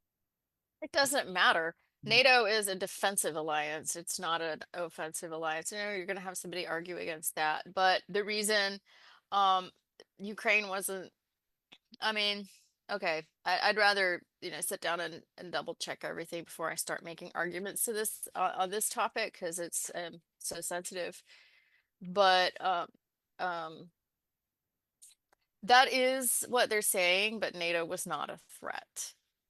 And we've been more than generous and friendly and understanding and letting Russia do whatever it wants. The reason some countries wanted into NATO is because of their historical experience of being oppressed and killed and murdered by, you know, the Soviets or the Russians in some way. So they're literally afraid of it again. And it was never um it was it's a Cold War. um Wait a minute, I'm trying to remember when it was founded, but anyway, so you're just having an idea that needs to defend itself from Russian aggression, and or the Soviets or whatever. I need to look that up. I can't even remember at this point when it was. Now I feel like an idiot. Um, from what I recall, it's all based on the Soviet, anyway, we were defending Europe from the Soviets, and the Eastern European countries wanted to get into NATO after the collapse of the Soviet Union because they were afraid Russia would restore itself and come after them, and now they are. That's why they wanted NATO, because then they have the defense guarantee. And we promised Ukraine we would protect them if they gave up their nukes, because we didn't want all these little crazy, Eastern Europeans and Caucasians and Central Asians having access to nukes. We should have it in some good solid Russian brothers, they're responsible guys, in their hands. And we've done nothing but coddle the emergent Russian Federation and Putin the entire time. Yeah, obviously there's going to be some kinds of rivalries or something, but we've always let them become increased. We've let Putin stay. We've never done anything when he was weaker to push back against him to make him stop. So this whole we're the victim of the West. If I did an analysis of their security documents, um now I'm forgetting words. But like, I wrote a paper and I haven't ever finished the second half. But if you look at their security and strategic documents ever since like 1991, you can see how over the years they've increasingly portrayed themselves as this victim, and there's the enemy and it's after us, and it's very vague. But eventually they start naming the U.S., and it's all about how the U.S. wants to. Oh my goodness. Wow. Congratulations for your tooth. Go clean your face. Um, so we'll talk about that later. Right now, I'm in the middle of something. Okay. You're not gonna give me your tooth till you get money? She's keeping her tooth. Right. Yeah. Oh, oh no. Um, I really wanted that tooth. Um, And you can't so afford to buy it either. It's no, too I can't. expensive. Yeah. It's too much. Too much to ask for. I've Yeah, so whatever. It's really disingenuous of them to be like, oh, the documents. You can see their narrative, and to what extent they believe it or not. It's delusional at any rate. It's delusional because and they have to know it to some extent. We never the United States never had this really good strategy on how to, you know, some people might have talked about it, but they lost their influence and prestige in Central Asia, the Caucasus. They've seen as even Eastern Europe, I suspect, they're not there doing effective things to make us seem strong and smart and right. And we have this national kind of ideology of we're like the beacon of liberty, since 1776 or whatever, but we're not doing a lot to really keep that reputation up. And it's just sort of like we could have done so much more over the past years to do that. I don't know what secret business deals go on and what makes people mad, billionaires mad in Russia, but there's the idea that the Americans have been like, we can't let Russia fall apart, any further. It's been kind of the driving, idea about Russia. So why now they're like, oh, this is all an American plot to take away our sphere of influence that rightly belongs to us. So we're going to murder, thousands of you, I don't know how many Ukrainians, and destroy half the country's infrastructure and pollute everything and make everyone suffer just because we're not getting our way, because we're afraid NATO's really going to attack us. I mean, if NATO was building up a really strong force and we started attacking Russia, that would be, if we all like ganged up and started attacking Russia first, that would be a whole lot different argument than like Russia just trying to annex part of Ukraine and saying it's all the West's fault. Yes, I So, agree. so at any rate, you know, those are just my observations. I haven't sat and written papers on this, or I could make better arguments. But the point is that people, if you just go back to the very simple thing, which country invaded the other? If I come over to your house and set your kitchen on fire, um, like, put dynamite in there and blow it up, I can't go to the police and say, well, yeah, but I have good reason to believe he was planning to steal my house. Mhm. Or, I don't know, he was planning to take over my apartment block that I own and kick out separate my apartment block into little apartment blocks so that I am weak. Like the police are gonna be like, you're crazy. You're the one that went over and set this guy's kitchen on fire, blew it up, blew up a Mhm. quarter of his house. Do you'd have to start coming over and trying to destroy my house first. Right. And then I go to the court and say, I'm a victim. I need help. And then the court can be like, okay, you're the victim, you need help. You don't go and like destroy someone else's houses because you believe that they're going to hurt you in the future. Yes, I mean, it seems that at least from my not particularly informed perspective, I'll, admit I'm no expert, but it seems that NATO's primarily sort of a containment. The motivation is containment, not More like containment in case. right. Right. And the countries in it don't even particularly want to let new countries in it. They're just hammering down the door for so long, begging to get in. And like, well, here's all the conditions you have to meet, and maybe. And Mhm. with Ukraine and Georgia, it's like big maybes. Mhm. But that's the reason they're giving. Yeah, I mean, it seems that the concern, one concern, is Russian expansionism, It's a pretty big concern. Well, if they can. And and Ukraine's been backing them off, or holding them off. surprisingly, Um, not, I mean, they couldn't do it without our help, but it was created in 1949. So that's what I was trying to get at before.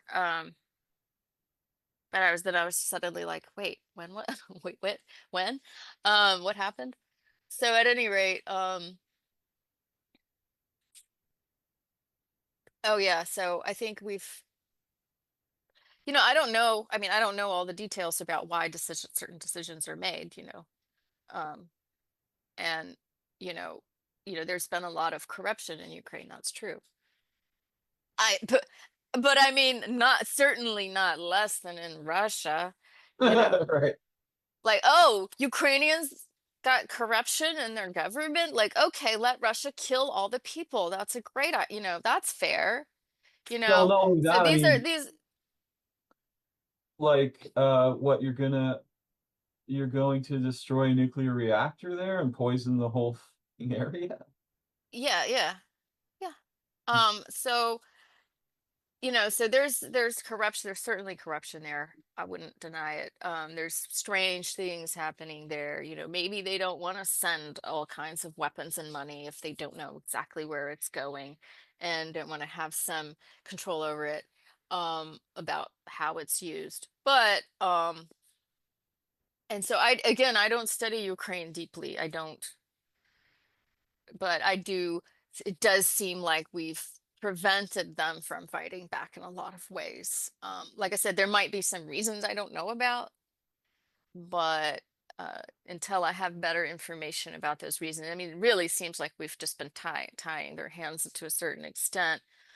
Um, And that just led to the protraction of the war. And that's a lot of it because we don't want to provoke Russia, which is Right. why this is the problem.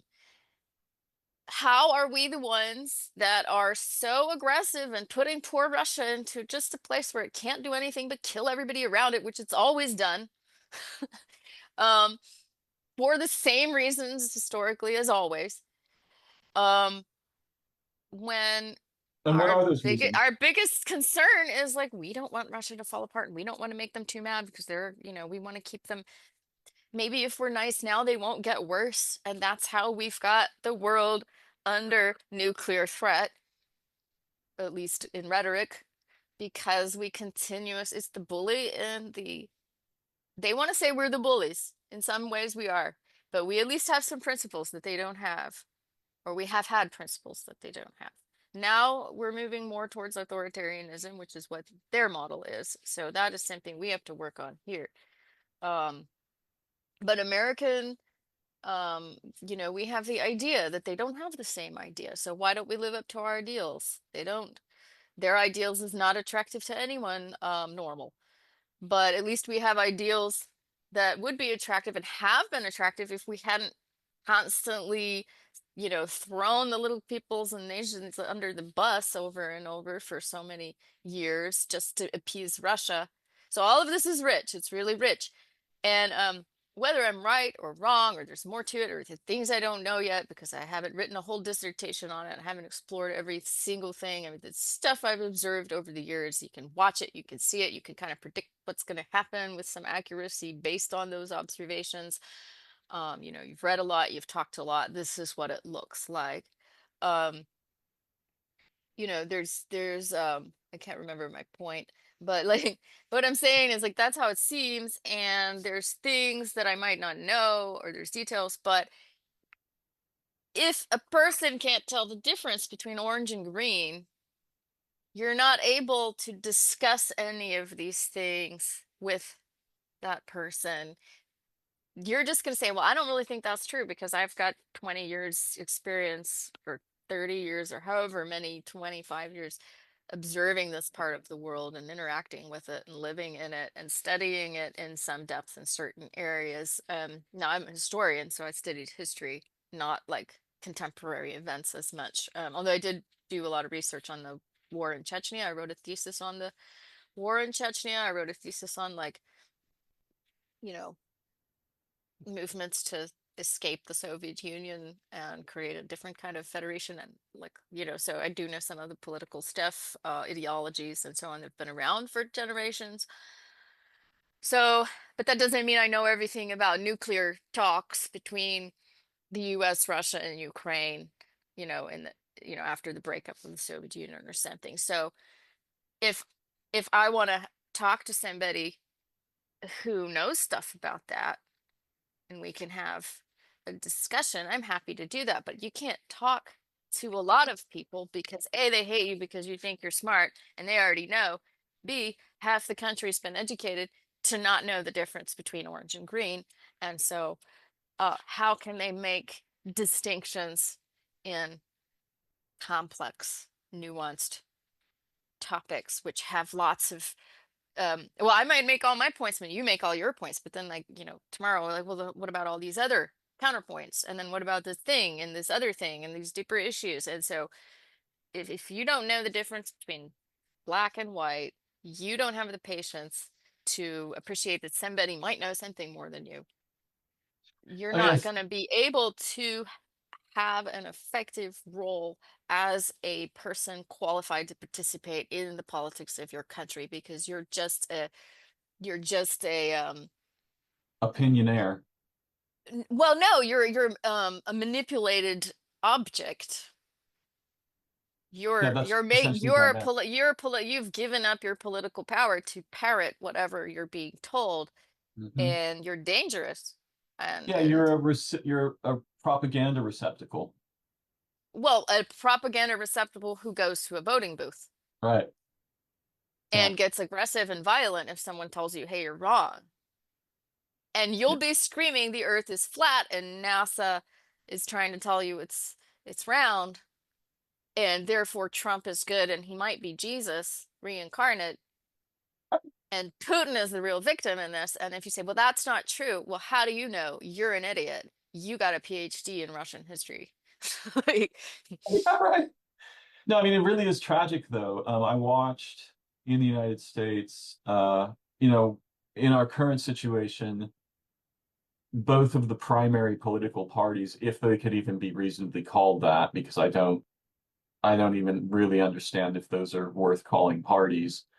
But if we think of the left as the Democrats and the right as the Republicans, you mean the left as left, the leftish centrists, and right as anything from rightish centrists to like complete psychos. yeah, yeah, Well, sure.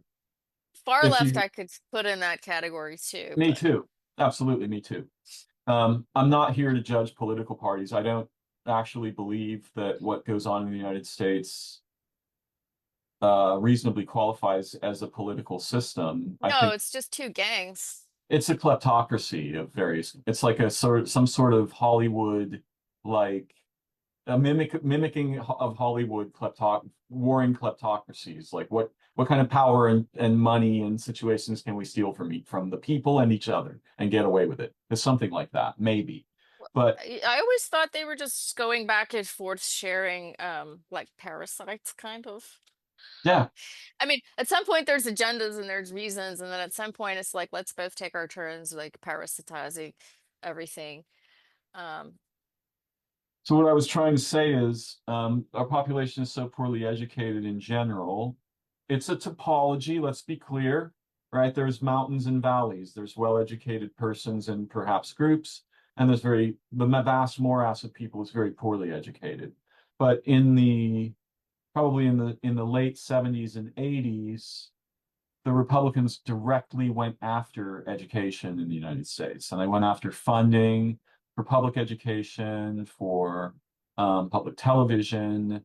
They sort of presented these things as like somehow a communist plot, which is still part of the well, rhetoric they're of the, still doing that now. exactly. Except for like So, the communists is George Soros or something. right. So,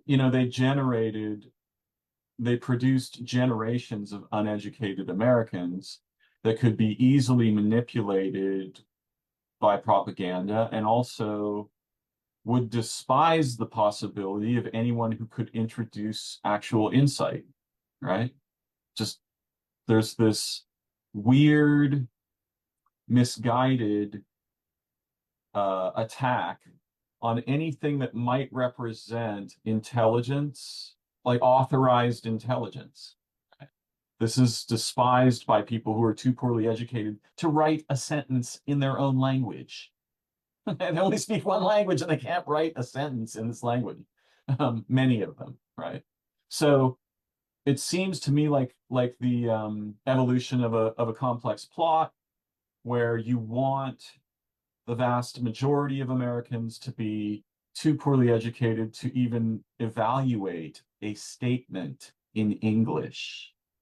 And those people will obviously be very upset if somebody appears intelligent.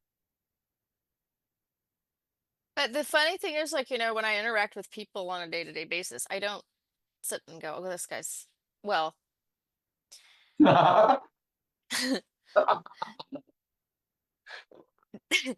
I think it's perfectly natural. I think we all do it. It's in the Bible. I think, I used to work for this Greek guy who had a pizzeria or something, and he would always call me, hey, Marie, like, hey, you idiot. I didn't know what Marie meant. Somebody told me it meant like it's stupid. Which he called everybody that, it wasn't just, I wasn't particularly dumb or doing anything wrong. He just was a jerk and treated everyone abusively and was calling everyone this word. But I think, and I read, now it could be wrong. I could be wrong, but like in the Bible, what I remember figuring out at some point, like there's this part in the Bible where Jesus says like, even if you're calling somebody like he's like murder, if somebody said like murder is bad, you're whatever. But he was saying like even if you're thinking in your head or calling somebody stupid. It's the same as murder, you Hmm. know. Um, and I think that the word in Greek was Marie. That's why, Oh, and really? I think that's how I learned all that. Like, let me see.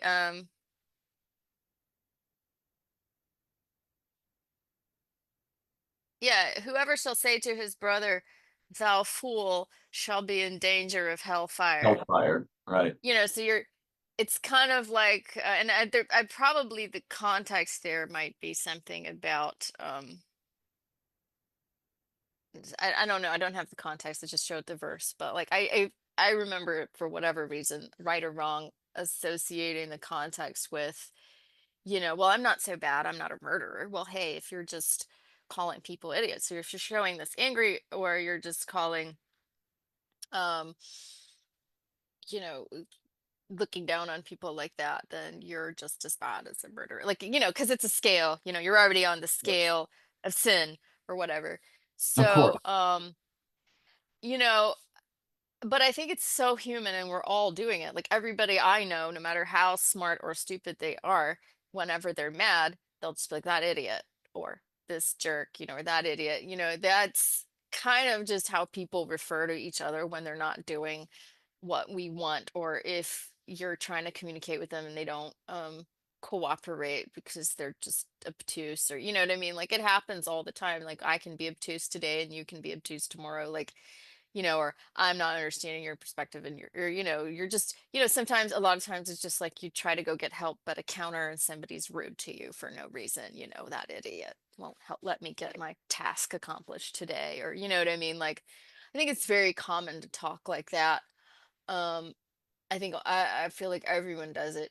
Maybe that's not true, but Well, I ultimately, think I what you're I don't I don't necessarily like really think every person I meet is really stupid. I'm usually more appreciative of whatever's going on, unless they make me mad, and then I'm like, ah, you idiot. But it doesn't really mean I think they have a low IQ necessarily. But I do kind of think en masse. Um, Collectively we are stupid somehow. I mean, we're brilliant at the same time as stupid. And it's amazing how easy it is to manipulate such broad masses. And you can even manipulate very intelligent people very easily. So, I'm not sure I've quite figured out what that mechanism is. But in the cult, for example, I mean, intelligent people can join a cult. And right now we're in a cult. We are in Cultlandia, hmm all around the world. Yep. There's this cult mentality growing everywhere and this authoritarianism growing everywhere. Why, um, how are they so successful at this? I think it goes back to just even ancient um, methods of crowd control. Like it's very, certain groups figured out how to do it, and every epoch they figure it out again, or they remember something from the past and they create new ways of figuring it out. But knowledge about how to control populations, or your country or whatever, your kingdom is passed down, and people used to just be able to figure out what to do and say, and what public rituals and things to do. And you've got a populace that follows along and doesn't think too critically about it. There's always at least a certain percentage that's going to be um, right there with you, and it's easy to control that. Um, Other people might know better, but they're too tired, or they can't do anything. Like they don't have the capacity. Um, they're so tired after work that they don't, they can't figure out how to go organize until it gets that bad that life is unbearable. People just put up with it. So, that's just, so in that sense, there's this certain percentage that it seems like non-altruistic elites and leaders are able to always bank on being stupid. It's Like, very uncommon that large groups of humans remain altruistically or even humanistically motivated. you need to get off of the video now. Um, it seems like there's a basic problem with large groups of humans when you get like there's some sort of what maximum size of a group of humans that can remain altruistic or even human. There are exceptions though, like uh, it seems that certain features of modernity, capitalism, perhaps communism, these features are contagious and they tend to consume traditional cultures and replace them. And And there's not a those, whole lot of complexity to no, give. It's like, okay, well, just here's your line, repeat it. yeah. I mean, also, money as a value system is lethally dangerous. It just creates defection from relationships, right? You can always buy someone out of a relationship. Yeah, I was reading I read it chapter 2. I don't know where that book went. Um it's a really good book. I didn't read the whole book yet, but I read chapter 2 of Native Nations by Kathleen Duvall. She's at UNC Chapel Hill. So being a professor and an author and a PhD, she surely doesn't have any idea what she's talking about. No, So why would we listen to her? I'm almost embarrassed to refer to her, but chapter 2 was really, I think it was chapter 2 was really interesting because her argument in there or thesis is that they did have centralization of power in the North American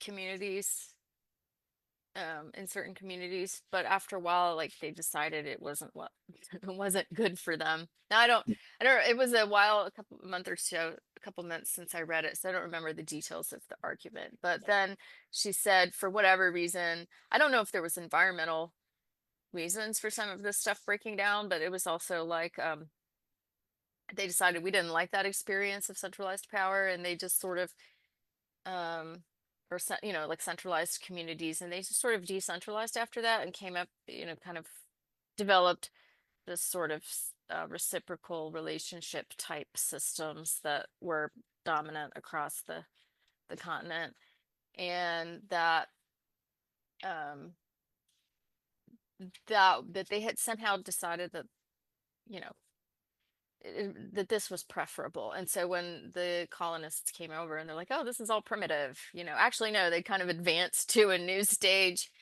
Now, again, I don't know how accurate all of this is, but it seems to be what she's arguing more or less, that as far as I can recall. And it's sort of like, so they developed very sophisticated mechanisms for Mhm. You did. ensuring some level. I mean, obviously they still had war and stuff like that, but and I don't know if it's we could very, call what they had. I'm not sure we could call what they had war. They yeah, had that was the wrong engagements. choice. They had engagements. Yeah, Where and the they point had was to disputes. scare and run away, Yeah, they like had save as disputes. many lives. Yeah, but they didn't necessarily. I don't think. I think the word war is misleading. Although, again, I'm only speaking from my limited understanding. But having spoken with indigenous people about this, I'm straight up asking them, do you have a word in your language for war? The answer is no. Yeah, I did read that somewhere, not too long ago, that it was more like engagements where you'd see who was scarier, but It you was didn't, the also goal was not to die, the goal was not right. to kill as to lose as many of your men as possible. Right, and there were So complex ways around slaughter as well. So like they could send out a small group of warriors or fighters from each side. Those people would have a combat and that would decide the issue. Or you could sneak into the enemy camp and count coup against their best fighters, right? You could grab one of their weapons and get away with it, or you could touch them with their own weapon. It's over, right? That's the end of the engagement. It's been decided. Right. So they had who would have complex won? ways. Say again. Who would have won? Yeah, there's other ways to decide what we think of as victory, which is mostly a pretty stupid idea because if you're gonna get your own people slaughtered and slaughter a bunch of other people, calling that victory seems wildly confused to me. But you know, so I think they were just. I'm not Well, saying they're. go Okay, ahead. let me just present a radical opposite of what I've just said. What I've heard about the Yanomami in South America is that they like to invade neighboring villages. They do large amounts of cocaine. They like to invade the neighboring village and kill up a bunch of kids, and they think this is hilarious. At least sometimes they do this. So there are examples of very severe kind of slaughter-oriented behavior that happen in certain indigenous cultures, but it's not clear that the Yanomami were always doing that, right? It's not Well, clear. Go ahead. from my limited knowledge of Mesoamerica and South America, I mean, those societies were a lot more centralized and vicious, Mm. some of them. Hmm. So I think but I'm just only talking about North America. And All of I don't know, like, as far as I'm not qualified to speak on the topic of what kind of um, violence they had. I don't, as being human, I don't think they didn't have any violence, and I don't know exactly which kinds they were. Um, Certainly were wars later. Um, there was rivalries and competition and stuff, but I don't know if, you know, how violent it was before contact. them. I don't know. It could have been terribly violent in certain cases. Maybe it wasn't. I have just don't really have any idea. But I did read, something that does align with what you're saying, and I think there's probably something to that. I don't think the point was to get your whole tribe slaughtered. Everybody was Well, important. You it's not know. just that. If you live on the land and you're nomadic, one thing you can't really afford to do, especially in any place where it gets cold, you cannot afford to cache up huge quantities of weapons for a combat. You can't do it. You can't haul giant amounts of weapons around with you. This kind of thing comes with settlement, right? The capacity for war comes with having a settlement. Well, they were. I don't think they were all nomadic. I think a lot of them were pretty settled. I don't know. I mean, there were certainly civilizations with settlements, but again, these were kind Yeah, of more centralized. And once that broke down and they spread out, I don't know if they were moving, how much they were moving around and how much they were, cultivating things in one spot, or in some like prehistoric societies, they would rove back and forth over a certain spot. So they yes, could have been cultivating certain areas and moving around. I don't know if they had a summer. I mean, I really, really, really don't know because I'm not a specialist on Native American history, but sure. Neither am I. it's interesting. And I think it's really interesting that there's that this um thing that people called primitive was actually perhaps more sophisticated. Mhm. They had great land management. They had perhaps, if she's correct, they had developed these relational, um, decentralized, complex, kind of sophisticated, I don't know if structure's the word, but systems of how to balance the power so nobody got too strong because they didn't like what had happened when that had happened. So, I think also in the little bit that I know about the little bit that I've learned about Blackfoot language, sorry, there's a lot of noise here for a moment. The little bit that I've learned about Blackfoot language, there's a variety of protections sort of built into how they conceive of identity, relationships, all of these things that are mostly missing from at least English. Uh, They are aware of the danger of letting the language lead consciousness to explicit conclusions, and they resist that. They mhm. naturally resist that.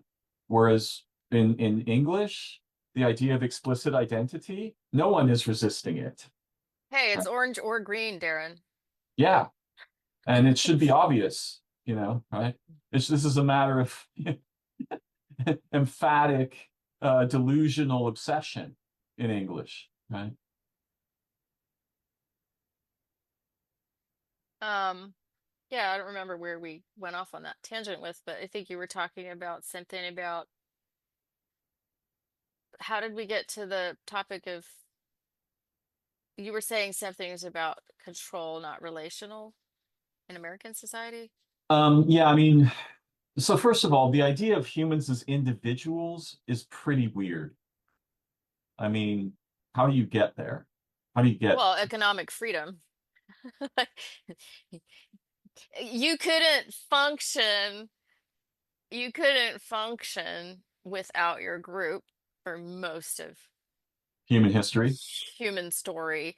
And then, you had, and then still a lot of societies. I mean, or if your economy is bad, you still live at your mom's. You know what I mean? Like in many countries, Well, this is something where everyone sticks together and helps each other.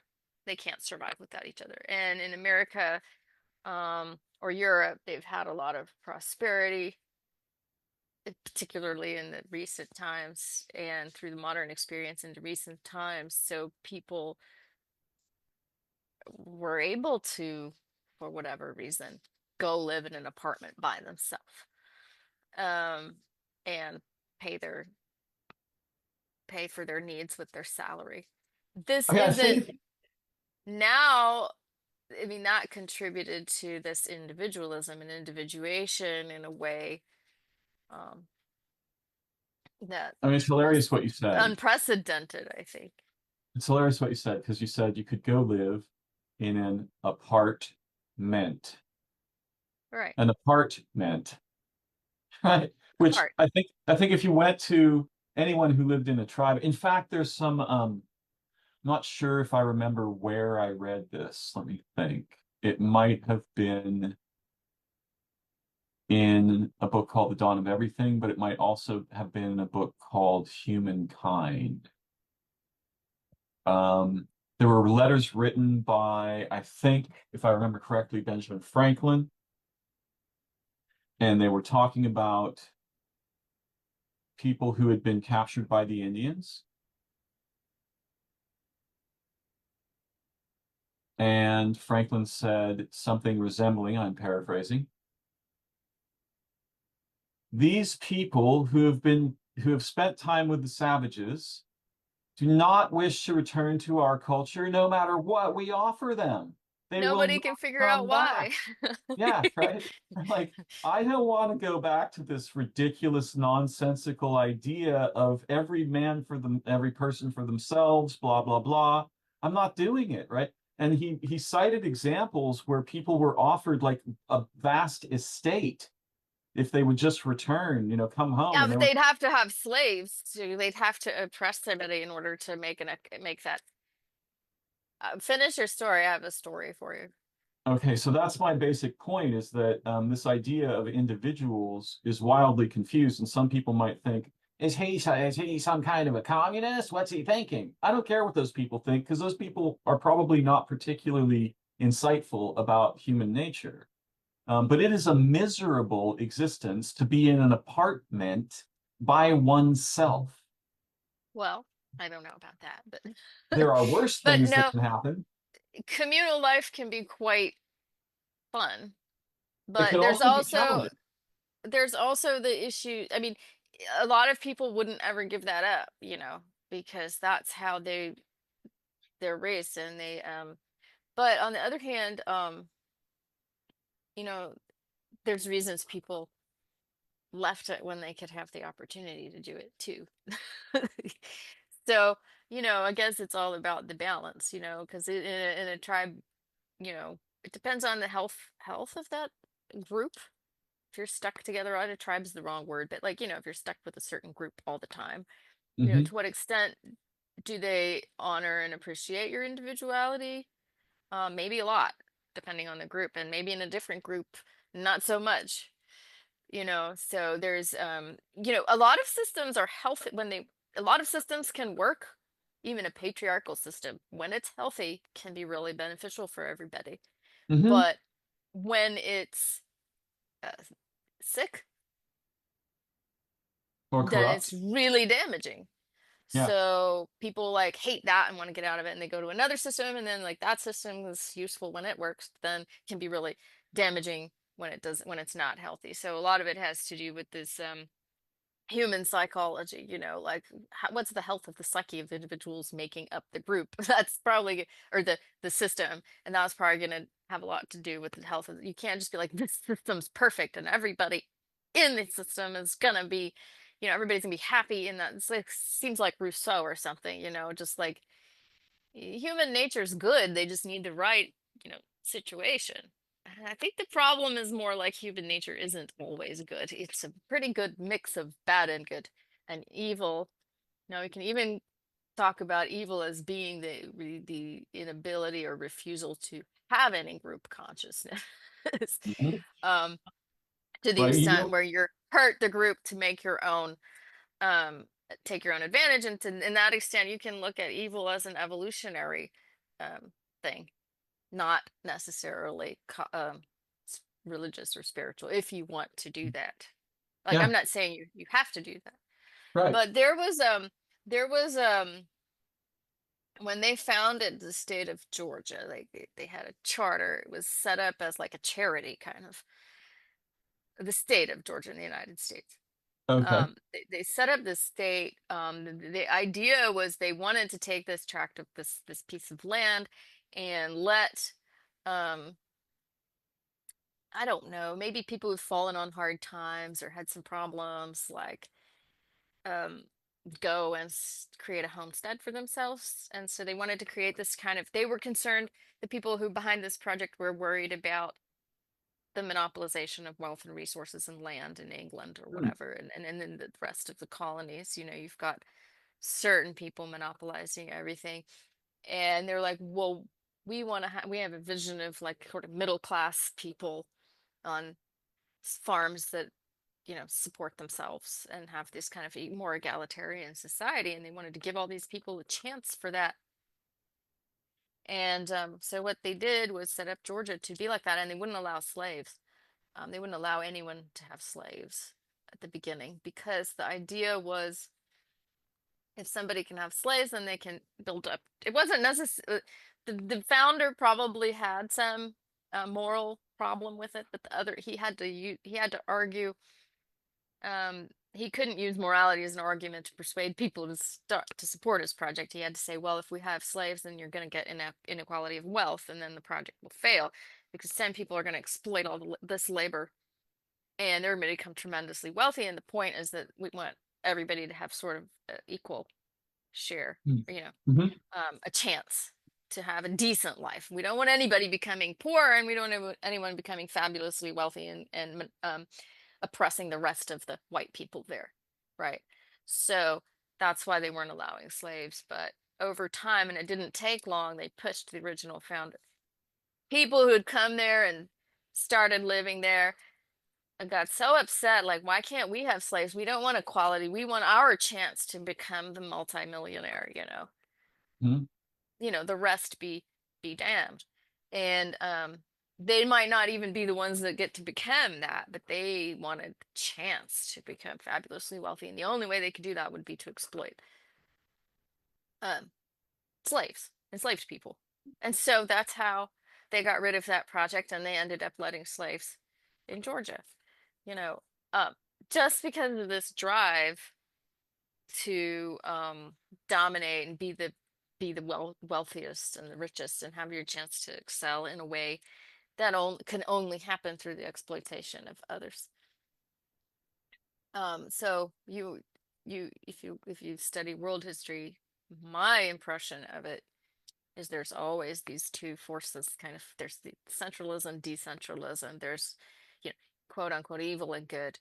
There's well, I would even say definitely evil and definitely good, but a lot of people don't like those concepts, they don't think it's too religious. That's why I said, well, even from an evolutionary perspective, what helps the collective and empathy and all of these things would be considered good, because that helps the group survive, all individuals in the group survive. And then what's destructive of the group for your own personal gain would be considered evil from an evolutionary perspective, because that causes more people to not survive, but you're still coming from a standpoint of everybody should have the chance to live, I guess if you so those are just sort of speculations I'd had. But so you have this centralism tendency and a decentralism. You just look at empires all through time, you know um kingdoms, I don't know, Romans, and then the feudalism, it just happens. The same thing happened in China, like, or India or wherever. So you also have this you know tendency of people to want to oppress and enslave and control and dominate, versus people that like push back against that and say that's not right. So you've had, you have that in early American history. You have that in many societies throughout time. And I think um, when we look at what's terrible and what's bad, and what's evil and stuff, well, there's been um, this kind of push and pull all through time. It seems related to the behavior of caching, right? Collecting up stuff in general, because for there to be evil, you've got to essentially have this kind of incipient and effective selfishness. And Yeah. what drives that selfishness? It's grabbing up stuff, right? It can be land, it can be money, it can be power transmitted to generation after generation.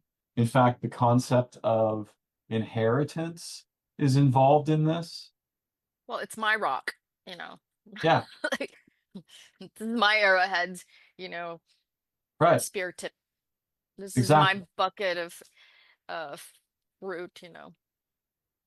Yeah, I mean, ownership by itself is already fairly strange, though it seems entirely ordinary to most of us moderns. I wonder, Well, people, even early humans, what I need to shut my door, excuse me. sure,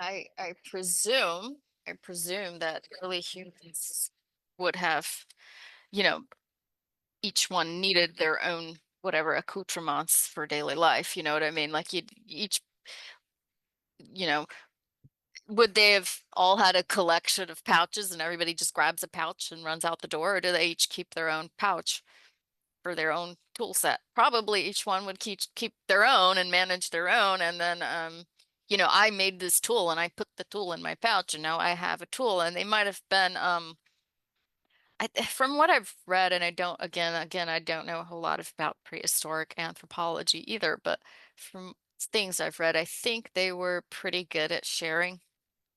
Um, like, I collect this and I collect the berries and I share it with the women are collecting the foraging and collecting, and then like the men go get some meat and they bring it and they all share,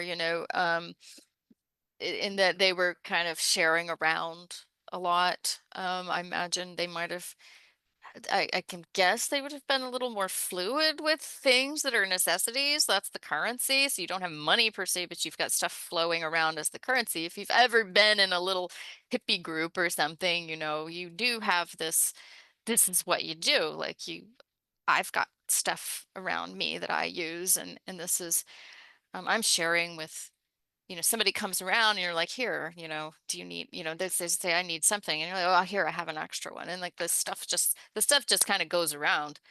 Um, yeah. I I didn't want imagine it to, would have been like that. I didn't mean to say there was no ownership, right? A person has a Uh, tool to make. There were, of course, there was something like personal belongings, right? But I suspect that the desire to protect, or first of all, the sort of number of personal belongings was probably fairly limited, right? It mhm. wasn't like I have 1,000 things. I have like 40 things, maybe. Um, and the altruistic concern for the group was profound enough. I've heard stories of someone attempting to give an indigenous person something that would make them uh, that would change the hierarchy of relation in their group by lifting them to like a large amount of food, for example, or to give them a large amount of food, and they say like I can't accept that. That would violate the sort of the relational integrity of my group, Code. right? Yeah. It's not even really a code. It's more of a sense of like we're all in this together. We share in good fortune and misfortune, and none of us should be raised up by being given something that gives us undue power or But that's undue. code. That's Fair enough. I agree with your point. I think Fair you're enough. right. And I do get that that's what you meant. And I agree with that as well. Like it was their relational understanding of the Yeah. significance and importance of that, and they don't want to jeopardize it. Well, they But wouldn't it sacrifice sounds it. like it does sound like a kind of code because they know if I do this, that's what's going to happen. And, if I do that, I'll lose the respect of my group, or you know what I mean? Like, and they kind of know A, what not to do. a Like, friend of mine recently traveled to Bhutan, and he was amazed by the culture there and how they have preserved their traditional culture and how they work very diligently to create a kind of a membrane that preserves the traditional culture against the influx of tourists and so forth. I'm only telling what my friend had to say about this, but it was interesting. I remember there was a movement, or even maybe the king, it's a monarchy, right? And the king there, as my friend described it, is very benevolent and actually cares deeply about the people and tends to enact things for their benefit and so forth. And he tried to institute a democracy, and the people were like, no way. No, we don't want to make the decisions. The king makes good decisions. I'm not going to do that, right? fine with me. Right, yeah, let, But let, that's let the probably how king. kingship started. Somebody was making benevolent, good decisions, and then some Yeah, jerk comes along and kills them, and like, I'm the king now, and if you don't right. listen, I'll kill you all. Yeah, I mean, this is the sort of back and forth that we were talking about between, I don't know, good, we could call it very simply good and evil, although that's it's a relatively crude dichotomy, though I don't object to it Right. fundamentally. Well, But it for the seems sake like, of conversation. yeah, when I think of evil, what I really usually think of is selfishness at the expense of the world and others, the future and history, right? Something like that. But Yeah. I also think like,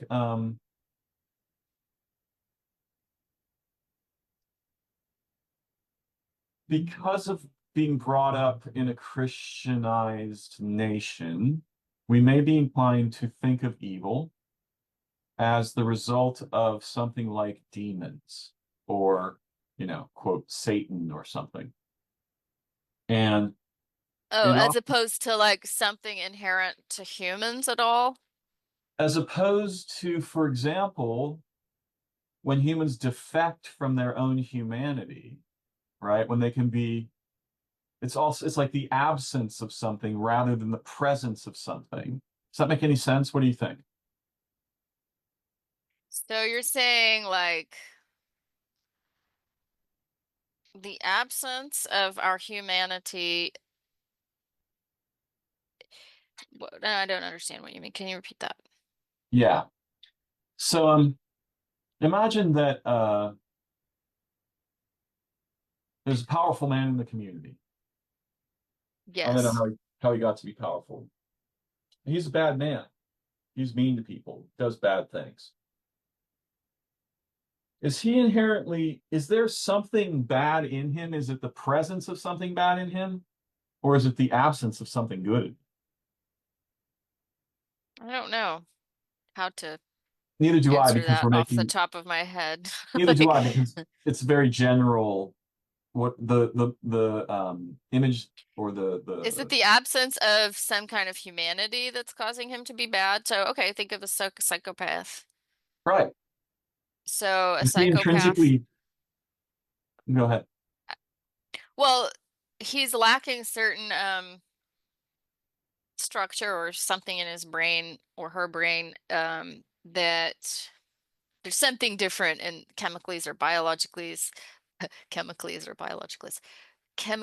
or biologically, I don't know exactly what, that makes it impossible for that person to um, empathize and sympathize and see. They can perform it, they can calculate, they can understand it and mirror it, but they can't feel it naturally somehow. So they have a different perspective, like they're born like that.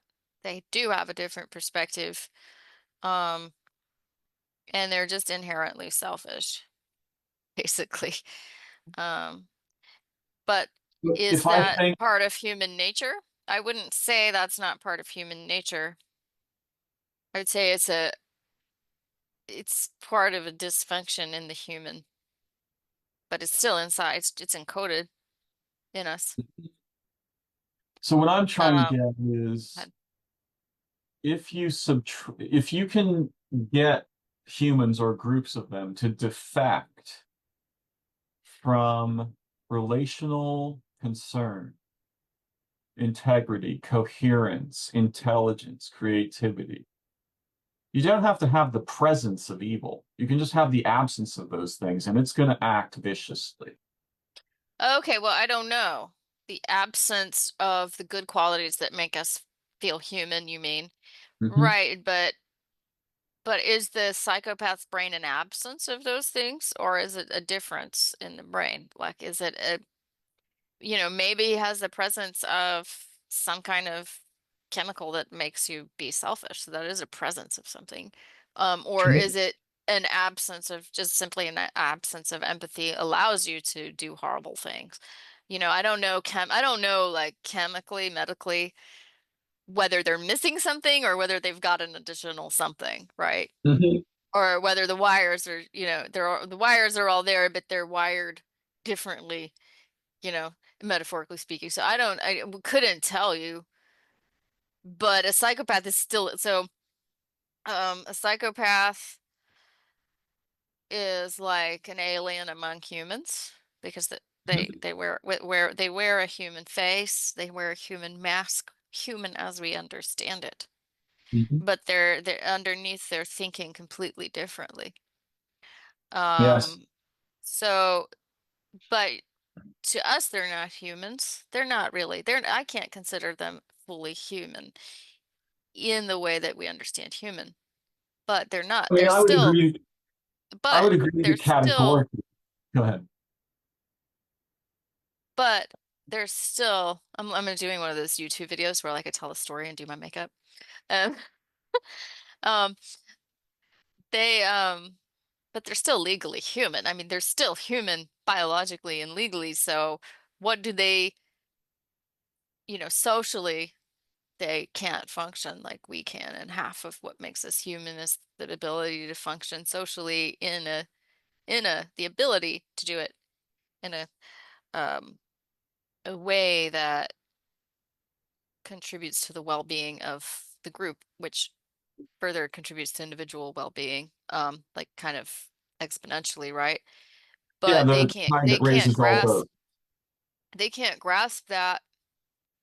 So they're not human in that sense. They're not, but they are still legally human. They're still a person in a body that's a biological human, and you can't go, well, I had to kill him because he's a psychopath, you know. Like I had to eliminate that because he's not fully human. You can't do that. He or she is still a human protected under law, and you can't um, go and harm them. But the thing is, they don't have that same care um, for you being a human. So Sure. they're willing to sacrifice you, but collectively humans are like, well, everybody's human. You can't just say one's a psychopath, so they don't deserve to be counted as human. Of course. What do you see? So I have some open questions as we probably start to wind up here. I'm curious, uh, how do you see the political situation in Europe evolving in the near term? Are you expecting Are you expecting the efflorescence of more of further military conflict, or possibly world war, or what are you thinking? What's your perspective? I have no idea. I can't predict what's going to Okay. happen, but I don't know if you've seen it, but in Georgia right now, the democratically elected government, so they did have violations of whatever legitimacy of those elections. So probably not legitimate elections, yet probably still a substantial amount of people voted for them, people that Mhm. believe the nonsense they peddle. But at any rate, but I don't think they were legitimately elected. There's Mhm. enough evidence to say they probably weren't, that they cheated, let's say. But okay, they're in power. Um, and so I think they said we're not going to join Europe, or we're postponing, or we're off track of eventually joining the EU or something like this. I don't remember exactly what happened, but the people started protesting this because the whole point, it's in the Constitution, is that eventually they should become, they should have the European path, not the Russian path. And they started protesting this, like, how could you betray us like this? Well, it was a long time coming. Anybody could see it for years and years and years, but suddenly, nobody, a lot of people in the West didn't seem to take that threat seriously. And a lot of people in the country seem to, I guess, believe, oh no, they're fine. They're just, they're still pro-European, because that was their rhetoric for a long, long, long, long, long time. But now it was just kind of like, I mean, they were already taking their mask off, but now it's just like, okay, we're really Russian plants, stooges or whatever. Um, Hmm. our our path lies not with Europe, but with Eurasia or Russia or whatever. Eurasia being like some kind of what Russians would use to mean Russia, except for the other people around them. Um, Hmm. so they've been protesting that, and then the regime has gotten extremely, extremely violent. And they're just like beating people, hunting people down, setting criminal gangs out now. So the head of the country, formal, informal, but formal, informal, but the one, you know, everybody knows he's got this tree park. And it's a really interesting tree park. I went and visited it, and it's kind of surreal and has interesting trees and interesting kind of sculptures and things. It's kind of pretty. I liked it. But it was also, um, if you step off the path, there's a voice comes from a loudspeaker somewhere, and they like, get back, get off the grass. And so he wants that kind, it's kind of a metaphor for what they're kind of putting in there in the whole society. And no, no phone. Oh, fingernail polish. Because I need something to do with my hands. And I don't want to bite my fingernails. No. Um, so they're basically, the people are like, well, not all people, but a lot of the people, like massive protests. And then, so what they'll do is, as the night progresses, they end up gassing people, sending water with pepper spray in the Hmm. water cannons, beating, attacking, and so that's what's been happening. And so um, hopefully, I don't know, nobody knows where it's going to go. But if the Georgian people can keep it up, well, we're worried. I mean, different people have different opinions about how it's going to play out. But basically, the Ivanishvili regime, which they call the Georgian Dream, is one gang, you know, associated with the Moscow gang. And the Trump gang is too, to some extent. If they're not doing their bidding. They do align with them in certain ideas and ideologies, and they've at least been capitalizing on the propaganda that models or, I keep it's a Chechen word, kip, but a pattern. Mm. Sometimes the English word doesn't come, but pattern that they're like able to use and repeat, and they all kind of build off of each other. And so there's this kind of, and so just, China, African countries, even this, you have the same kind of propaganda going, the same kind of messaging and propaganda narratives just being repeated all around the world. And it's the way I see it is they all kind of originate from the Kremlin. I don't know if they're using old KGB tactics and formulating stuff, but they've just formulated stuff and everybody just repeats it because it's easy. But the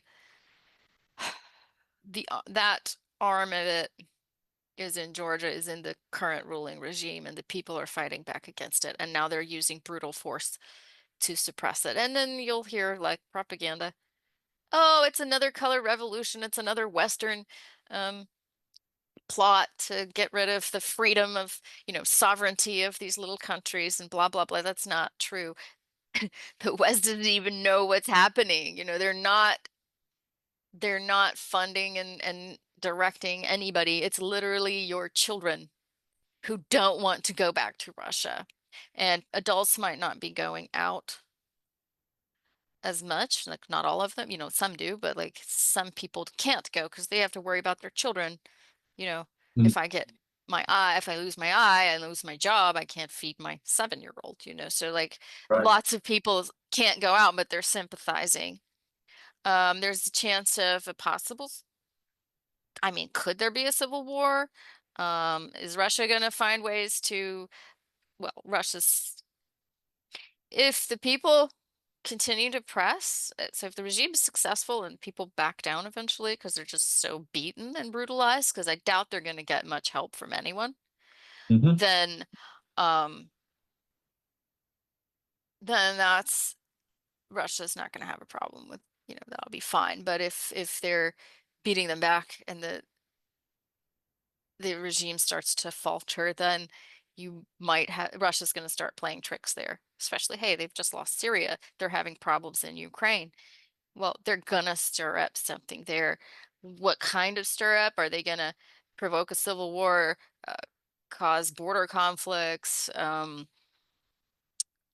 send forces to support the government to massacre the people? I don't know. Maybe they won't do anything. Maybe they're weak enough they won't. But I feel like this is my personal opinion. I think a lot of people wouldn't agree with me, is that their weakness makes them even more dangerous because where else can they do anything? They're going to do something they can where they can to hold on to whatever they can do because they think very long term strategically. So we're in a very, very difficult situation with this wave of authoritarianism happening everywhere and in the United States with Trump.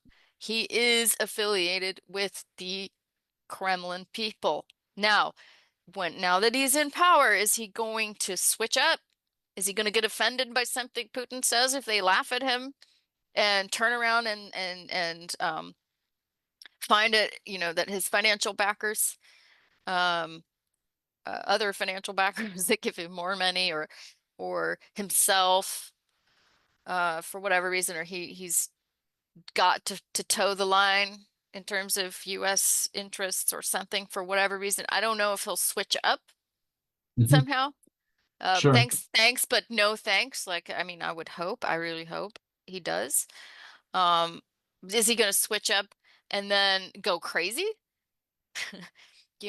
And be belligerent. I don't know. Like he is really dangerous. A wild card. Um, he's either going to support Russia or he could go against it if he switches up. And then I don't know how smart their decision makers are going to be because they're literally putting in a bunch of people designed and intended to destroy what's there. What do they want to build up in place? To me, they are just seeking to destroy all of the institutions that we have and Hmm. departments and so on. So we're Right. moving towards a terrible wave of authoritarianism all around the world. And if the US kind of starts faltering, I mean, how can Europe? Europe can't defend itself. Israel, True.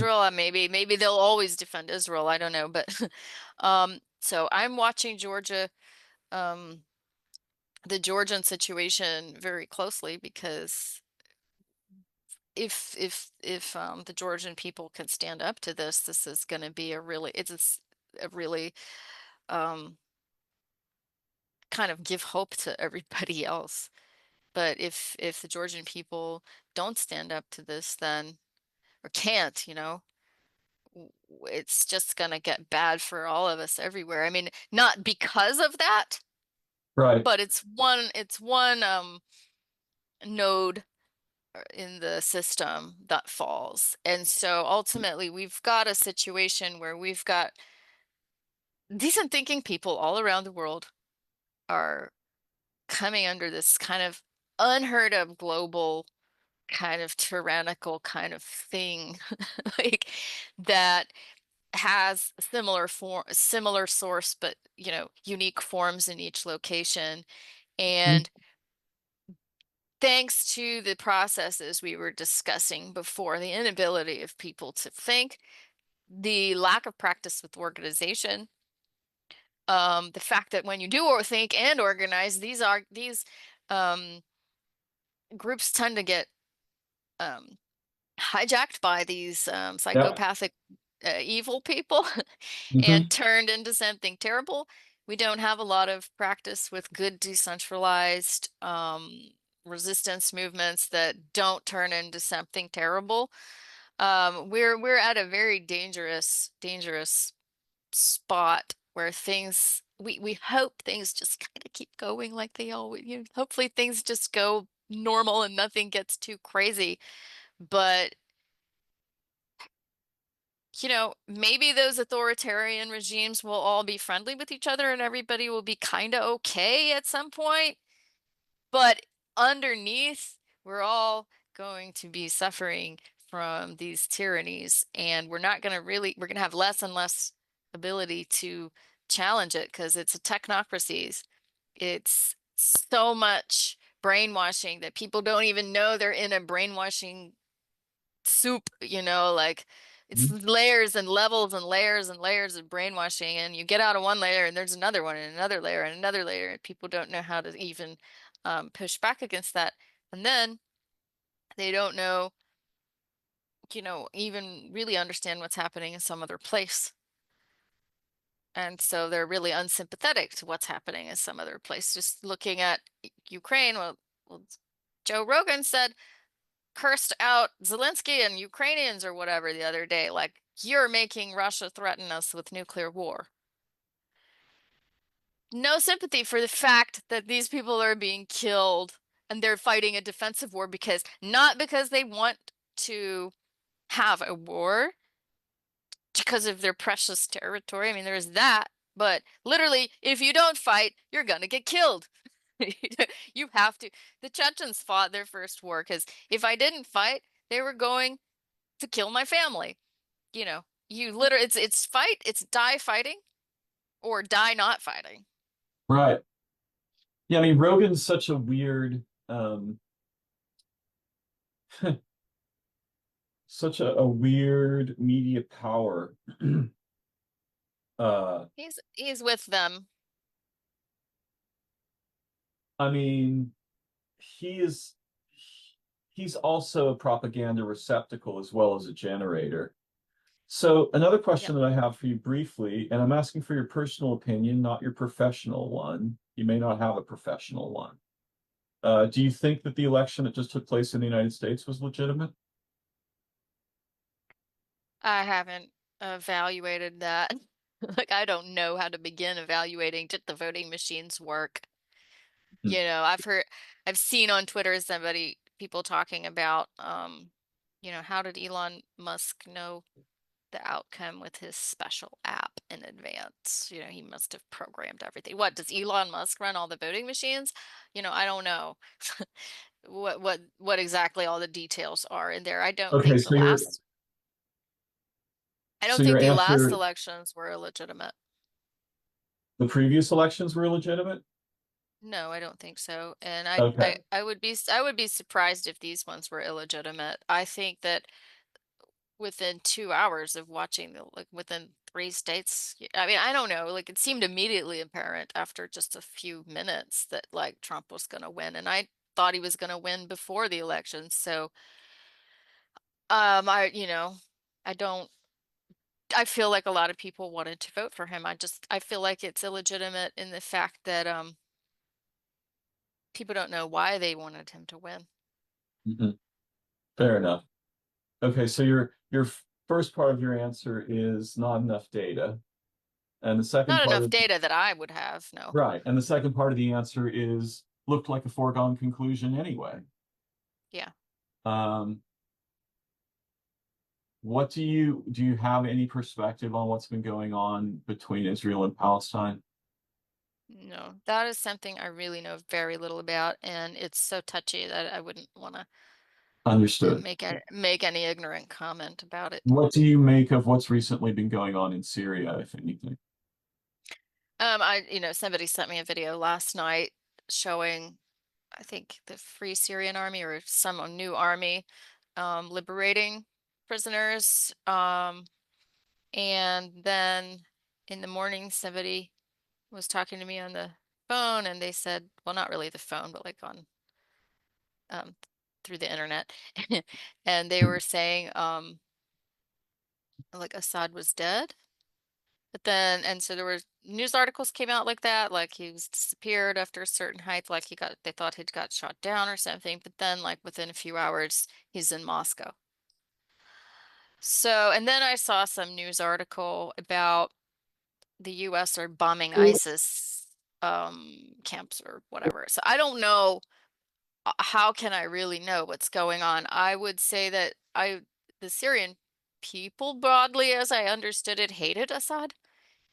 And it's wonderful that they've gotten rid of him. Um, Now, who is this new formation? Who's backing them? Who are they? What is their ideology? I don't have any information. Are they a new, fresh form of tyranny, or are they really something the people are behind? I don't like the term the people. I hate the term the people. I think it's awful. There is no such thing as the people, but sometimes I don't have a different word. So, if Syrians by and large are behind this and want this, and this is something they think is going to give them freedom, and they're able to make that happen, that's great. Um, but like, you know, Russia's lost its man in the region or in the country. So how are they going to react? Are they going to do something worse? Is this a sign of Russian weakness and decreasing strength? Is it something that's going to make them um, react schizophrenically somehow?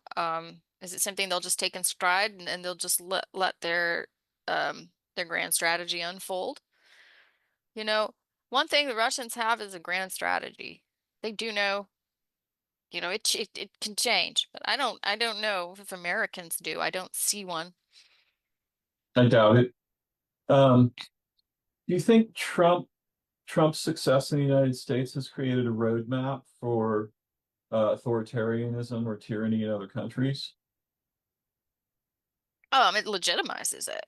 So it's already happening in those other countries, but you know, I mean, based on everything I've seen so far, again, I don't know. He's mercurial enough that he could get offended by something and change his mind, or somebody else could Right. come and say, hey, this or that. And, if you don't do this, and so he'll do it. I don't know.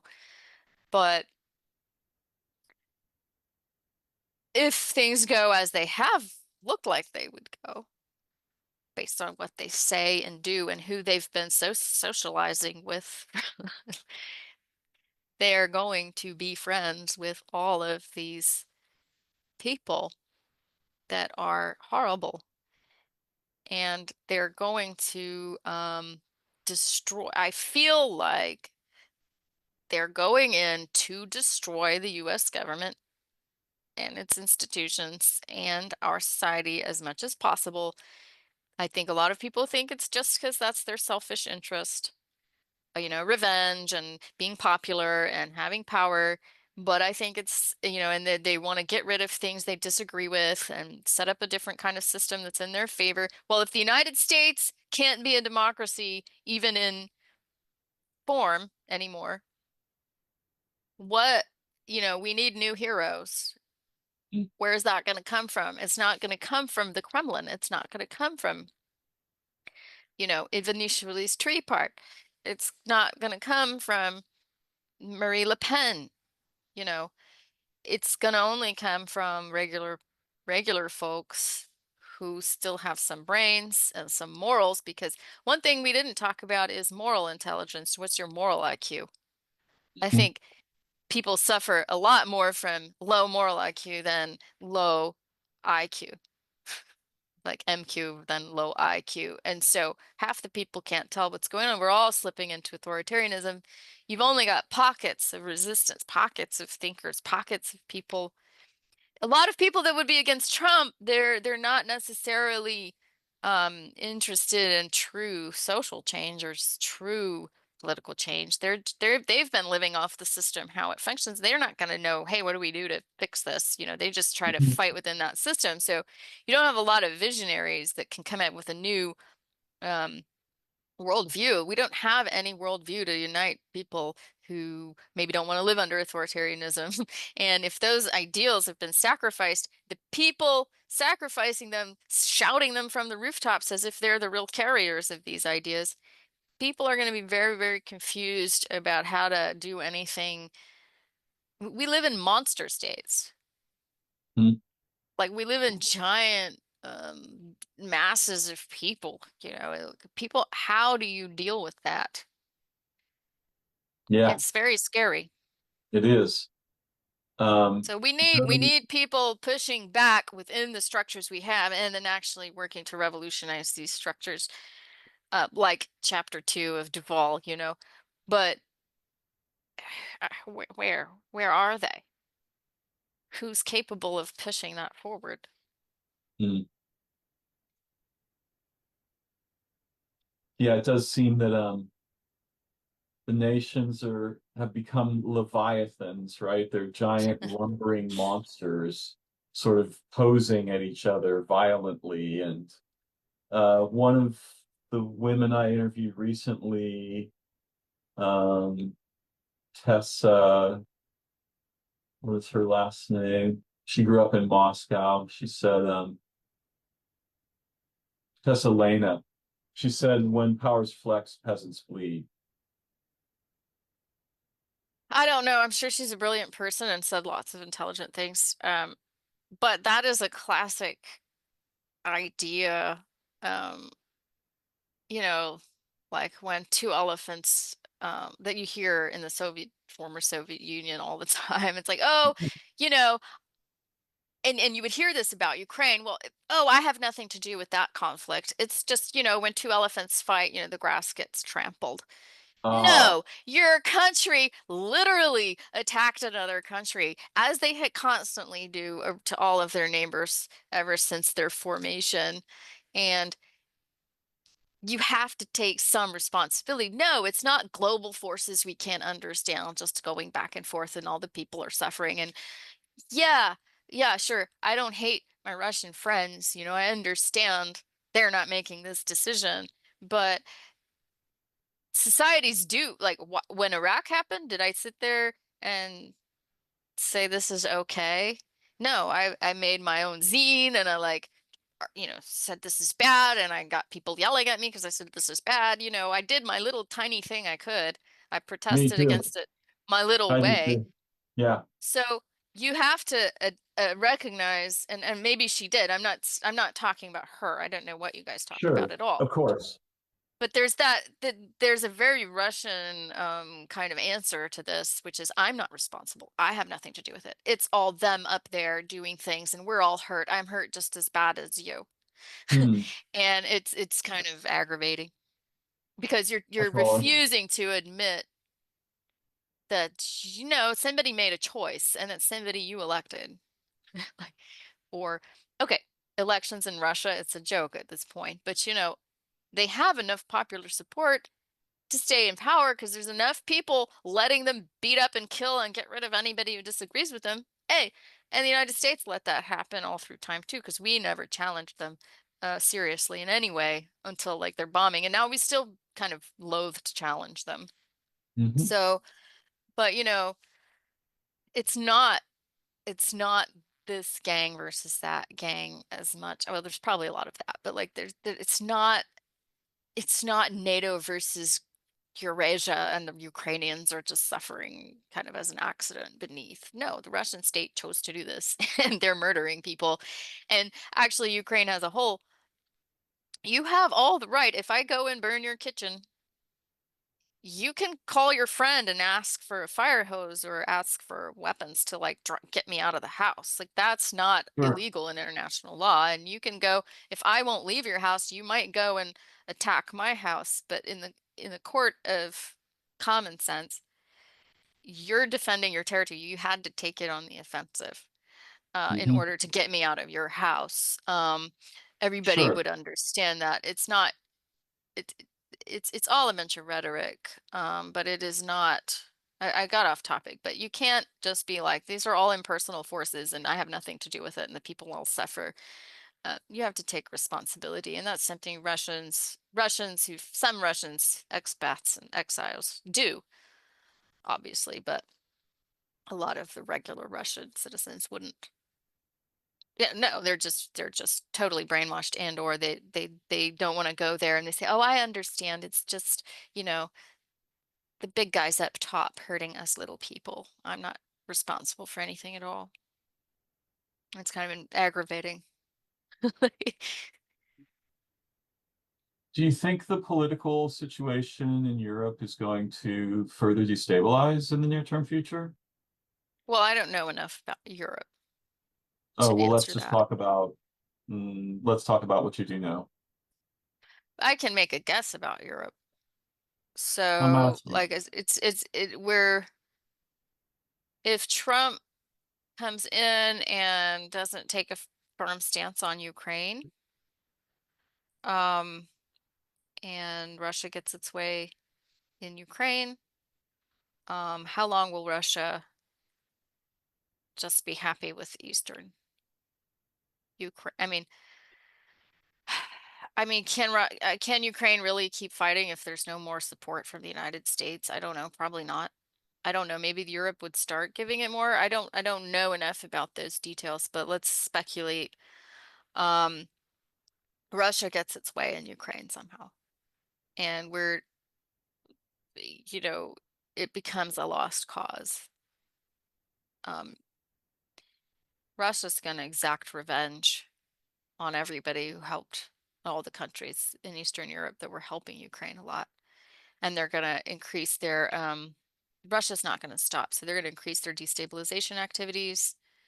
They're going to increase their mind war activities. Now they're going to if they get a little strength and bump in strength with Trump, they're going to up it. Whether they're weak, whether they're strong, they're never going to give up. And they're very good at using the the tactics of weak one to undermine the strong one. So they're going to keep using their information campaigns, which were still, I think they just got rid of or trying to get rid of the one little agency. They talk about the US has all this like propaganda and everything. Like they have like one little group that tries to like counter propaganda and they're trying to, Trump's threatening to cut it or they already cut it. Like, I mean, there's nothing particularly coherent. Nothing's really being broadcast, nothing's like besides the same old trite messages of democracy and LGBT and blah blah, which isn't persuasive in most of the world. Um, No. they're not doing much. So they're just gonna ramp that up. They're gonna if they get strength with whether or not, all right, let's say Trump takes a pro-Russian line or a Russia-friendly line, they're going to use that opportunity to keep doing whatever it can to destabilize Russia, and whenever they get a chance, they'll invade more of Ukraine and take the rest. And hey, if nobody's going to object, we'll just go ahead and take the rest now. We'll just go in and take it. They'll expand their influence wherever they can, whenever it's possible. Let's say Trump takes a non-Russian friendly line and lets them keep fighting. Well, then Russia would get weakened. It might do something erratic. But most likely it would just become weaker and weaker and eventually break up. But we would probably try to save them from breaking up because we don't want Yeah, all the we want a certain degree of stability. well we want somebody we can talk to, and then they're always happy for it to be the Russian assholes. And they would never, it's beneath them to really um take seriously the little people, the little nations. They do to an extent, as long as things are fine. You know, I didn't like what I learned of Reagan very much in terms of economics and social policy or whatever. But I mean, at least back in those days, the old Cold Warriors understood what the Soviet Union was and what Russia is. But there's just nobody seems to have a good understanding of it. So as long as people don't understand Russia, Europe's always going to be vulnerable. And Russia, the Trump team is always basically like their whole goal is to get rid of NATO. Why? Because they're working for Russia. No, Russia's who wants to get rid of NATO. So if they can't just get rid of it outright, they're like making up these stories about, well, Europeans need to donate their amount of, their proper share of money Right. to the organization. You know, so on and so on. So getting rid of your best allies from all of time. So before we sacrificed all the Central Asian, East European countries that would have, we just sort of neglected to keep our prestige there, um, by doing the right things and stuff like that, and being a force for a real democracy as opposed to just trying to cooperate with whatever authoritarian jerk comes into power just to keep things stable. Um, which is not out of character for a commercial empire, but um, now, we were still friendly with Europe, but now we're going to sacrifice Europe, leave Europe in the lurch. Yeah, you're going to get a totally destabilized Europe, um, that can't defend itself. And Russia's maybe can't go and conquer everybody, but they can certainly cause chaos everywhere so that they can sit pretty in their little corner of the world all the time. And that's what they'll do. How old is Putin? 70 something. Let me check. 76 maybe? You know, Hamas launched its attack on his birthday back when that happened. Hmm. Was it last year? 72. It's not that old. Well, compared to you and me, but he probably has the best doctors. He could live to be 96. He's got 20 more years. Huh? Maybe. Let's hope not. Yeah. Yeah. But what difference does it make? If you don't have Putin, you're gonna have somebody else. It's not just, Yeah. you okay, the Trump quote unquote assassination attempts, total op. I did no research. I'm not researching this. I don't have to research it. Just look at it. What kind of technology is that? It's just classic manipulation, crowd manipulation. Hmm. Hmm. Now we have a wounded hero. Hmm.